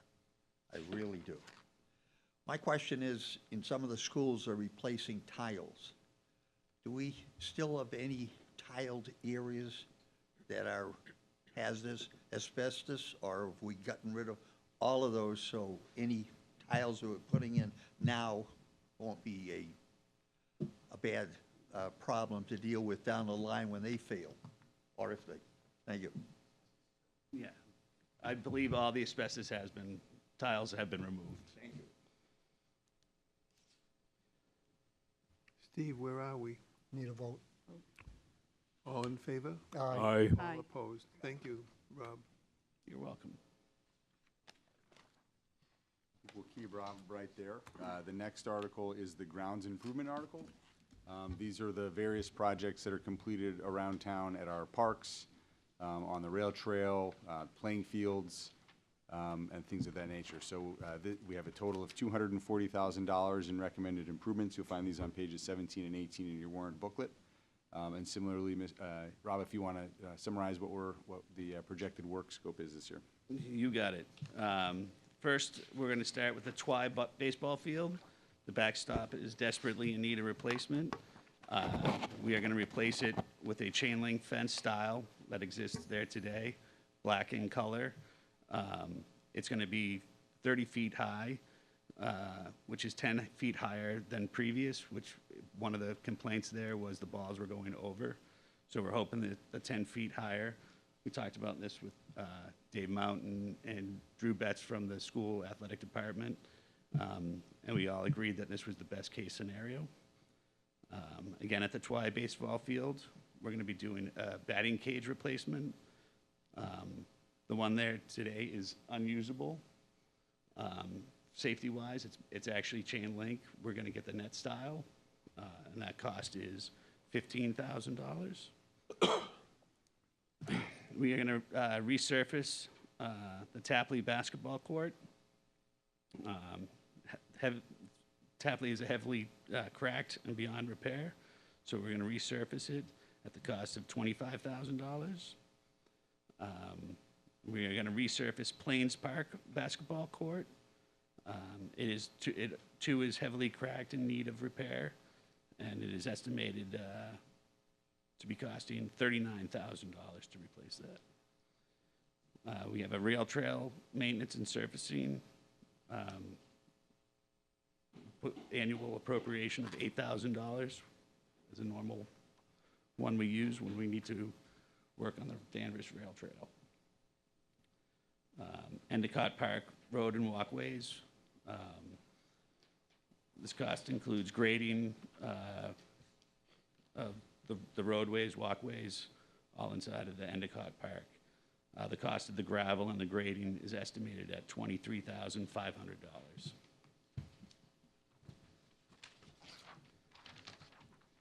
We have a drainage project for the Rollins softball field. Normally, for each rain event, flooding occurs in the infield next to the Great Oak School. This project will install a drain on the third base line side of the field and be adjacent to the dugout and continue underground to the lower area, roughly 310 feet away. The water will drain away from the field, and that is estimated at $15,000. That is a project that we'll be doing with our own crew. Endicott Park fence and gate replacement. There's numerous wooden farm gates and fences with the park, and the architect are in poor condition. It's recommended that we replace the fence and the adjacent gates at a cost of $15,000. Soccer goals at the high school in Thorpe. The soccer goals there in the Thorpe Elementary are in poor condition, outlasted their lifespan, and we'll be replacing them at $15,000. Then we're going to have asking for park signage, not parking, sorry, to improve the service of residents and visitors to our fields. We'd like to get standardized signs for each of the parks. And the proposed locations are Gates Soccer Field, Plains Park, and Tapley Park for an estimated cost of $15,000. And then irrigation improvement at Tiggy softball field. System that we have now is outdated, inefficient, and doesn't cover the whole field. The new system will cover the entire field. It will include moisture and weather sensing capabilities. So if it actually rained, it wouldn't come on. So it wouldn't just waste water. It wouldn't be set on a timer. It's actually done by the moisture content out there. It picks it up. And that would be $10,000 for that. And then we're going to do water bubblers. The water bubblers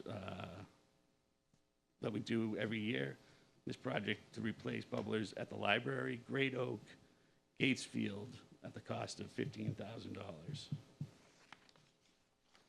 Those last two will be paid through with WAMP money. Comment, Mr. Chairman?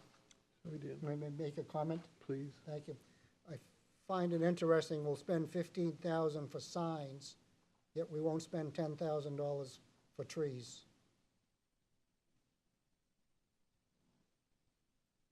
That's not his fault. I didn't say it was his fault, but that's his department. He justified not spending the $10,000 on a Saturday hearing.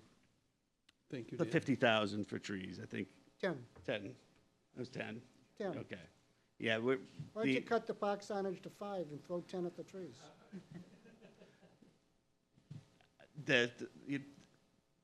It has come through me, from the planning department and the Parks and Recs, that they get constant questions on which park is which park. People don't know. It's the park you're at, that's the park you're at. As an outsider coming in, you don't know that. And to have a standardized sign and come up with it and get the whole I'm whole in town favor of done. consistency. Yes. I That's think, fine. Mr. Ben, I think we've also, point is well taken. I think we will be working this year to identify if there are any areas in the budget where we can plant some trees. Thank you very much. Make a motion that we approve Article 26 with a favorable recommendation. Thank you, Dan. Is there a second? Second. Second, thank you. Mr. Bradstreet.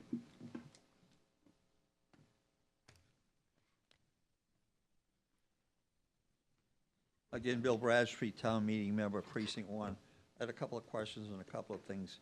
The water bubblers that are being replaced, are they replacing a commercial bubbler that doesn't stand up to the use that some of the people put it to? Is there a better bubbler that we could be buying? Or do we just continually tolerate, it's not him, tolerate the abuse that they suffer over them being used by certain people who don't respect what the town puts out there? Another one was when you talk about park signage. Does that include, I've been told, some people like this park signage, so they appropriate it. Is that included? And I guess, I don't know if it falls under the grounds improvement or if that's someone else. Stump grinding. Does that fall under forestry or what they do for groundwork? I happen to notice my wife and I like to go down to Pope's Landing, have a cup of coffee, watch the birds, do their business on the lawn. I think there's 6 tree stumps down there that haven't been ground. Does the town wait until we have a sufficient number of stumps and either grind them ourselves or hire somebody to come in and grind them so that at some point in the future we can then plant some of the trees that we'd like to see? There are 4 questions there, All right. Rob. Are you able to address Sorry, the 4 sorry. questions? Yeah, I might have to. First, I think you were talking about the water bubblers. And the ones the old style water bubblers that are there, they're all commercial style bubblers. The new ones are easier to use, and they also have a water bottle filling capability instead of trying to get it in there. So for sustainability reasons, we can fill water bottles there. The second question, I'm not sure what you were asking. The signs? No. The signage that has to be replaced because someone thinks one of the signs that town goes through the effort to put up would look better in their game room. I think that's a comment and not a question. What is Yes. the 3rd question, please? Stumps. Stumps, we do put them together. We do wait until there are a bunch so we can go out in one day to do it. We do it in-house. Sometimes we have to wait for police details in certain sections. Other times we'll go out in a general area and try to get as many done as we can in a day when we have the time to do it. But we do stump grinding in-house. Yeah. I'm sorry, I probably didn't put it right. About the signage, I'm just concerned that, is there enough money put aside for new signs as opposed to what I said was, I don't think that's a proper question. Do you have Okay. another question, Mr. Bradstreet? I'm done for now. Thank you. Right here? Yes, Matt, Yeah, I have a comment. sure. All right. Regarding the appropriation for the rail trail, so over the past year, the DPW has really stepped up and helped out with the drainage issues along the trail, south of Agway and also north of Wenham Street. It was work that the volunteers weren't able to, it was just out of their realm of what they were comfortable doing, so the DPW stepped up and put in some significant improvements for drainage, and the users are really appreciative of that work. So that was money that was really well spent, because those areas, they get a lot of use, and people don't like their brand-new sneakers getting muddy. And then the other thing about, just another comment about the signs, right? So we're inundated. Signs are ubiquitous. If you stopped and read every sign that you passed, you would never get to where you were going. And especially at parks, right? Parks are supposed to be like green space. I would ask that any signage kind of be done in moderation. Specifically at Plains Park, there are large commercial signs affixed to the DPW building year-round. I mean, and they're quite big. They're more than 20 square feet. People like to go to green space and kind of not be assaulted by commercial type of activity. So I would just ask that signs be consistent, that you have some type of policy, and they're not just installed haphazardly. That's all I have. Thank you. Thank you, Matt. I'm all set, David. Thank you. All set. Thank you. Hearing nothing further. All in favor? Aye. All opposed? It is a vote. Thank you. Where are we, Dan? 27, I think. I don't know if they're still in order. 27, I'm actually going to invite David Mountain up to the podium. He and his team and Rodney put a lot of work into this article. This is a new article. This year it is to fund the Riverside Playground replacement, but as Mr. Mountain can tell you, we have an extensive playground upgrade and replacement program that we have historically struggled to stay on top of. And the Recreation and Finance teams got together this year and came up with a creative way to try to catch up a little bit on that. And I want to give David a chance to talk a little bit about this project and that process. Thank you, Steve. David Mountain, Recreation Director. As Steve said, our team worked with Rodney and the Finance Department and the Town Manager over the past couple of years, really coming to this project. And when, in essence, we had a turn back to the town last year, and then working with the team, we are able to somewhat earmark that money for future projects, large capital projects in the recreation areas, such as playground replacements, repairs, court replacement, and repairs that we foresee in the future. We have 21 playgrounds around town. We have 5 court locations that require some substantial long-term maintenance, repairs, and replacement. And this mechanism will allow us to pretty much self-fund these as we go. And this year, we're asking for $265,000 for the Riverside School Playground. That playground's approximately 20 years old. I've been working with the Riverside School principal, Sarah Fitzgerald, and she has a team of parents and PAC committee members who are working also towards helping us to a total goal of $320,000 approximately.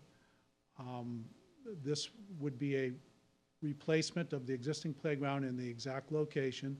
Our goal is to have put-in-place rubber surfacing and a playground that would be adequate and similar to what you may see like at the Great Oak or the Thorpe School. We have couple draft designs right now. We're working with the vendor and the school PAC to meet the needs of the community as well as the school with those play activities. And long-term, this playground will last 15 to 20 years and provide the neighborhood existing programs such as our after-school program and the school children during the day, a playground for ages 5 through 12 that will give them an enjoyable place to play and be safe. Thank you. There may be questions if you'd stay there. Motion to approve Article 27 favorably. Is there a second? Thank you. Discussion? Wait for the board members, please. I'm all set, Mr. Chairman. Maureen? I'm all set. Thank you. All set, thank you. Thank you. Can I add? Excuse me. I want to add one thing to what David said, and it may be the question that's coming, but so David and his team run a lot of programs in town through recreation and in the after-school program. These are fee-based programs.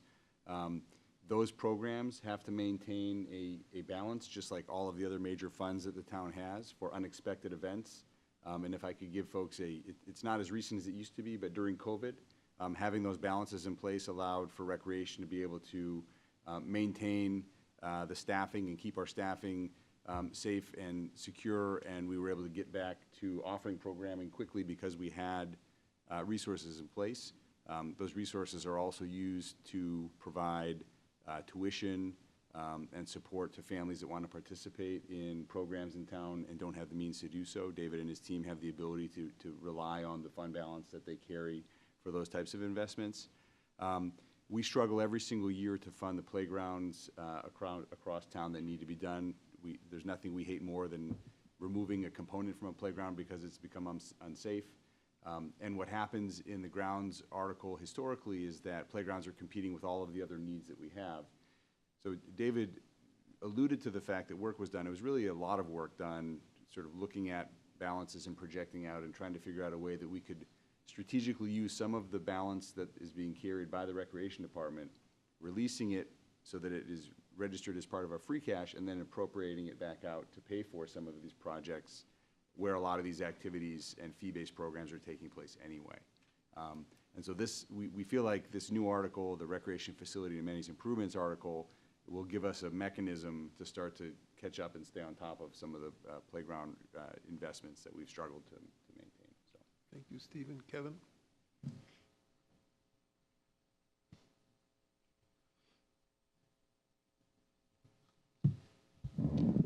Still Kevin Barrich, 34 Poplar Street. Look, I like the creativity. I think there's a course adjustment here that's needed. So we authorized all of our revolving funds under Chapter 44, Section 53E. Excess funds continue over into that revolving fund every year. Unlike 53D, which we did not authorize a fund for, specific to recreation funds, those funds return to the general fund in excess of $10,000 at the end of the year. That's not what town meeting authorized. They authorized 55E. So those funds should not be returned to free cash. Those funds stay in that revolving account. That section of the bylaw authorizes capital expenditures out of those revolving funds if they're related to the purpose of the revolving fund. Playgrounds seem related to Fun Club, to operating Fun Club to me. So I think, yes, great idea. I don't think you need an appropriation to do it because those funds should still properly be in that account and not transferred to free cash. Thank you, Kevin. Do you have any interest in responding, Steve? It's above my pay grade. I'm looking at the finance director. Do you have any interest in responding? Thank you. Thank you, David. Are there other questions from members of the board? Comments? All in favor? Aye. All opposed? It is a Aye. vote. Thank you. Thank you. Steve, where are we? Make sure I didn't skip 28. We're going to get to 28 right around. Yes, I'll stop asking you that. I know they're all waiting. They're at the all end. in there. All right, they're all waiting at the end. Article 29, speaking of revolving funds, you see figures in a table on the screen. Those figures come with a description on pages 19 and 20 of the warrant booklets. We were just talking about revolving accounts. These are accounts where what we are voting on is an ability to spend up to the amounts shown on the screen, subject to revenue being generated by those funds and going into those funds and then spent out of those funds. These are recurring. We vote on these each year. I think they are largely the same except for perhaps a $10,000 increase to the child care program revolving fund account. So we have some of the folks in the room who operate these, but we'd be happy to take questions that the board may have about the revolving accounts. Thank you, Steve. Board members, are you prepared, comfortable? Yes. Thank you, Mr. Chairman. So, number one, Danvers Council on Aging. So on Tuesday night, there was a resident under new business who was asking about a donation that a former resident had made in their will. I think it was for $98,000 appropriated to, it was designated for the senior center, and I believe it was the meals program. So these funds here, are they controlled by the director of the senior center, or, because it mentions here Mr. Henry's department. So who has the ultimate control over allocating these funds? So the departments oversee the programs that are run through these funds, but any questions pertaining to the accounting or the legal status of the funds would be going through our finance department, our accounting department, our auditors. So the departments do control the funds in the sense that they're designing and executing the programs that are supported by these funds. But the handling and appropriating out of those funds would all have to be done consistent with accounting policies and finance oversight. just seems like there was a disconnect between the actual, where the rubber meets the road, so to speak, that the program that the donor, you know, their wishes weren't really being honored. I'm going to respectfully disagree again this week on that. I tried to address that earlier this week. Yep. The donation was made for a specified purpose. Those funds are in an account waiting to be used for that purpose. A program was put forward that would have depleted those funds in less than 2 years and left the division with a cliff that they couldn't climb out of. So we asked them to revise their plan, and no second plan was put forward. So the funds are waiting to be used. We announced today the hiring of a new senior director, and I look forward to seeing how that director recommends that we implement those funds to support senior nutrition. Okay, well, that's fine. Thank you for that explanation. It just seems that there was some publicity in the Salem News, and maybe that wasn't totally accurate. It just kind of, you know, it had people talking about really questioning the process, I think. But it sounds like, from what you've described, it sounds like it's going to be back on track, and not just for this donation, but just in general. We want to promote the idea that people can safely, you know, donate money through their will or through other avenues, and that their wishes will be, you know, honored and fulfilled. So, thank you for that explanation. Thank you, Matt. Anything else? Motion to approve Article 29 as presented. Is there a favorably. second? Second. Thank you, Maureen. Matt, did you have other comments on any of I'm the? all set. Maureen? No. Thank you. Dan? All set. Kevin?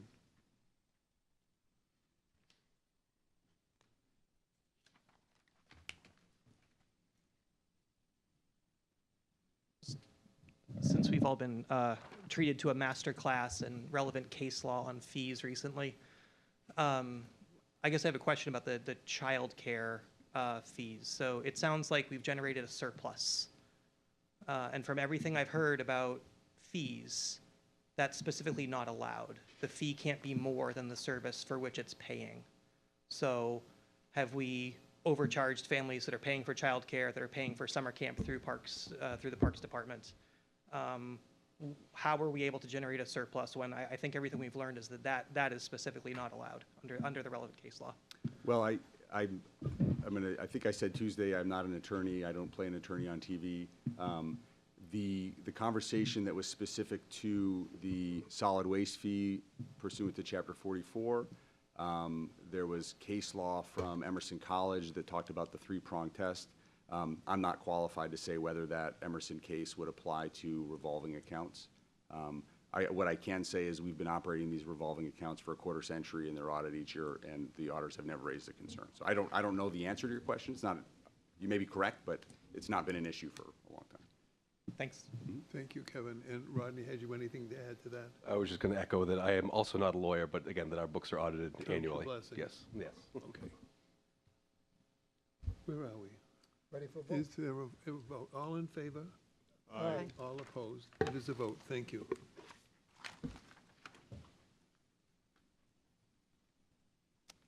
Back up. There's Article 28. Steve, I'm sorry, Steve. where are you? 28. Page 19 in the warrant book. This is a vote we have to take annually, which effectively holds the state harmless should they wreak havoc or cause damage while they are making drainage improvements along state roads in the town of Danvers. Motion to approve Article 28 favorably. Is there a Second. second? Thank you. Any discussion, members of the board? All in favor? Aye. All opposed? It is a vote. Thank you. Now we're going to jump to page 21, and I'm going to invite Mr. Henry up to the podium. He's been waiting patiently all night for this moment, I can tell. But this article would appropriate out certain funds that the town received actually as part of the project back in 2017 when the overlay district, the 40-hour district, was created by town meeting. And these funds would be made available to use as part of the downtown improvement project that we've been discussing. But I don't know if you want to be more specific than that or just wait for questions. That's about it. I think, Okay. again, we gave a presentation on the downtown streetscape project before the select board in December, and we anticipate we may need additional funding, and I think that these funds would be perfect for that project, and so we wanted to increase the appropriation. Thank you, Aaron. First, is there a motion on Article Motion to 31? approve Article 31. And is there a second? Second? Thank you, Maureen. For purposes of discussion, members of the board. Question, Yes, if I may. Dan. Again, Aaron, we're creating these public spaces to be occupied by the public 24/7? I don't think That's a 24 question. 24/7, no. No. There'll be time restrictions on these spaces? I mean, the spaces we're creating, like, you know, would be in the public way. I don't think we're planning programming in night, you know, overnight. But the people will be able to utilize them, congregate, et cetera, in these spaces. I suppose if after midnight, somebody wanted to sit on a bench downtown, they could do so. I don't think we'll be encouraging that behavior, but I suppose that is possible. Not to cast aspersions on our middle school kids, but they tend to congregate downtown. As we design these spaces, we are being mindful of the alternative uses of any street furniture we put out. So that is part of the design process. And that's kind of why in January, after our your December presentation, I questioned cameras to monitor Yeah. these areas. Yep. Cameras that work at night. Ones the police have that monitor the roller skating place or skateboard park doesn't work at night.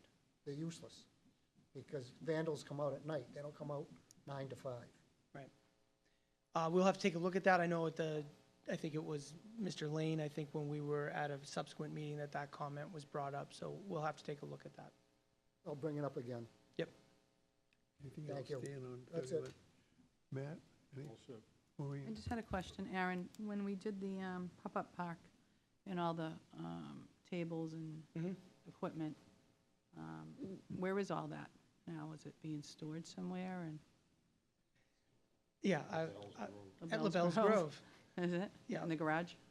No, Garages? behind No, there, I it's know. behind the house. The barriers, I see Yeah, in them there. yeah, yeah. Did we use all that money that we allocated for the pop-up? That was a grant fund Yeah. opportunity, and we did expend all, I mean, that was part of the We program. had to, right? Yeah, I mean, we got what, the award was equal to what we spec'd for the parklet, so there was no excess funding available beyond what we received from the state. Okay, that's it. Was that not a lot of donations from the private? There was some donations, if I remember right, maybe around $10,000 of donations. I can't remember if I'm misremembering that number, but there was some donations as well. But for the most part, the bulk of that came through the state grant during the COVID relief period. Will the people that donated the money get a refund? No, they'll be invited to use the new civic space that's being created in the downtown. Looking forward to seeing those Jersey barriers. Anything further? Thank you. Hearing nothing further. Did we have a motion on 31? I'll make it again, I think. Approve Article 31 I think you favorably. did, and I think Maureen seconded. Second. Thank you. Yep. All in favor? Aye. Aye. All opposed? Thank you, that's a vote. Thank you, Aaron. Article 30 on page 20 of the warrant booklet. I'm just going to defer to Rodney on this one. He's the lease czar. He's the least. Thank you, Mr. I don't know if I, He's the less or the least? least or least, could you? There was a break in there. I believe I'm neither, but I will say, yeah, so this has been on the warrant a couple of years in a row now. Essentially, if it's a lease to purchase, based on the DRR's interpretation as well as our auditors, it's essentially like debt. The select board and town meeting have to authorize those lease to purchase. So this year, the only one we have is the Chromebooks at the school. As you can see, it's just part of their operating budget, but this is an extra step we have to take to authorize that agreement. Thank you, Rodney. Is there a motion on Article 30? Motion to approve Article 30 as And is there a presented second? favorably. Second. Thank you, Maureen. Discussion among the board, please. Any questions? None. Yes, Matt, for Rodney? So just a clarification from Mr. Conley, the maximum term of the lease is 4 years, and then at the end of the lease, the units are returned to the... At the end, we own the Chromebooks. Do we own them? Yeah. Okay. Do we give them to the users, or what do we do with them? I believe, and I'll try to speak for the schools, but I believe what they do is they cycle them down. Down the grades? Yes. Yeah, okay, all right, thank you. All set. Thank you, Matt. Maureen? I'm all set, thank you. I do have a question, Mr. Chairman, through you to Rodney. Is there not a state law that you can only lease things for 3 years? What am I thinking of? I believe, Enter into a contract? yeah, For 3 years? yeah, I believe there's carve-outs for that, but we can look into that for you if you'd like. I'm just curious how this, we can do 4 years. Thank you, all set. Okay, all in favor? Aye. All opposed? Aye. Thank you. Article 30 is approved. Article 32, Transportation Network, this is also an annual vote. The town set as a policy several years ago when rideshare revenue started being shared with towns and cities that we would take our state appropriation and direct it into our senior transportation fund. And so the total this year, I believe is a little larger than in some years, but $16,000 will go into that fund to support transportation for seniors. Thank you. Motion to accept Second. favorably? Motion and second. Is there discussion among the board? Hearing none, all in favor? Aye. Aye. Thank you. It is a vote. Article 33, Debt Stabilization Fund. Again, this is an annual vote. We use this fund to offset some of our debt service costs in the operating budget. We appropriate free cash into this fund when free cash allows, and we use the proceeds in this fund based on our existing debt schedules to shave the peak debt related to various projects. So we had a schedule that we've been maintaining for some years. The balance after this in and out will be $1.5 million. And as we discussed a little bit earlier, the landfill project might be a unique opportunity to replenish this fund as we start thinking about our future debt service. Thank you, Steve. Motion to approve favorably? Is there a second? Second. Questions, comments among the members of the board, please? Hearing none, all in favor? Aye. Aye. Thank you. It is a vote. I believe, did we skip 34? I skipped 34. It was right there. Article 34, OPEB Trust Fund. We have expenses that we budget in the operating budget each year to cover retiree healthcare costs for our current retirees. We have the largest liability that the town carries on its books is our unfunded retiree healthcare liability, our OPEB liability. We did establish some years ago a trust fund to invest the funds that had been put aside since 2007 by the town. Initially, that was a stabilization fund, which was essentially a non-interest-bearing account. I believe in 2017 or 18, we brought an article to town meeting to convert that to a trust so that we could hire an investment advisor to help us put those dollars to work. The liability, as I mentioned, is the largest liability on our books. We're in good company in terms of trying to figure out how to manage that into the future.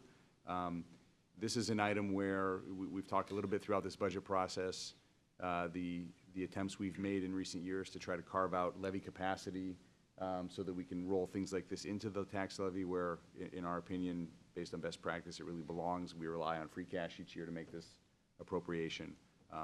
But in keeping with our schedule, the recommendation this year is $250,000 from free cash into that fund. There is also an appropriation in the tax-supported budget, a smaller one, to supplement this, but the bulk of it is still free cash appropriation. Thank you, Motion Steve. to approve Article Motion to approve. 34 Is there a second? favorably? Second. And discussion, comments? Yes, Matt? Yeah, I have a question to the finance director, through you, sir. The $250,000, that is the annual amount that we do each year? Through you, Mr. Chairman. So we do more than that. So as the manager mentioned, we have this year, I believe it's up to $350,000 coming from the operating budget, $250,000 from this free cash appropriation. We also have in the water, sewer, and electric budget, water and electric budgets contributions from them as well. And then those are all tracked individually per unit as well. But in terms of this warrant article, the free cash, that's 250? 250, each year? correct. Yeah. Okay, all right. All set, thank you. Thank you. Maureen? I'm all set, thank you. Dan? Also, Hearing no other comments? All in favor? aye. Aye. All opposed? 34 is a vote. Thank you. This one confuses us every single year. Technically, if it's in the warrant, it means you voted to put it there. We've never used this warrant in the 10 years that we've never used this article in the 10 years that I've, you know. Yeah. But this article exists at the end of town meeting in the event that town meeting amends or changes the budget during the town meeting. We are required by law to have a balanced budget coming out of a town meeting, so this is the point in the night where we would stop to have to make amendments to the budget that was put forward. So I'm going to ask for a vote, a favorable vote to have this in the warrant, and then we will hope that we continue to not need it. Thank you, Motion to Steve. approve Article 43 favorably. Is there a second? Second, Questions or comments? Hearing none, all in favor? Aye. It is a vote. Thank you. Congratulations, that's it. Do we have to vote to adjourn? We should. You can just, you can Yeah, make the motion You can call yourself. it, David. I move that we adjourn. can we ask, Second. can I ask the town manager just to update about we've been talking about downtown improvements? Seems to be with the Mr. Chairman, we don't- airport or We don't anything have like an that? agenda Oh, no tonight, agenda? just strictly to do the warrant, in my opinion. I thought it said on here, consent, new business, and, The what, no? yeah. Okay, Consent calendar, we voted on at the Tuesday. 2 nights ago. oh, just to do this one? Okay, we'll get them next time. It is a late night. Anything further from anyone? Yeah, the Bruins are up 3-1. Thank you, David, very fast, Voted to adjourn? very quick. I think David just called it. You got the meeting done, mate.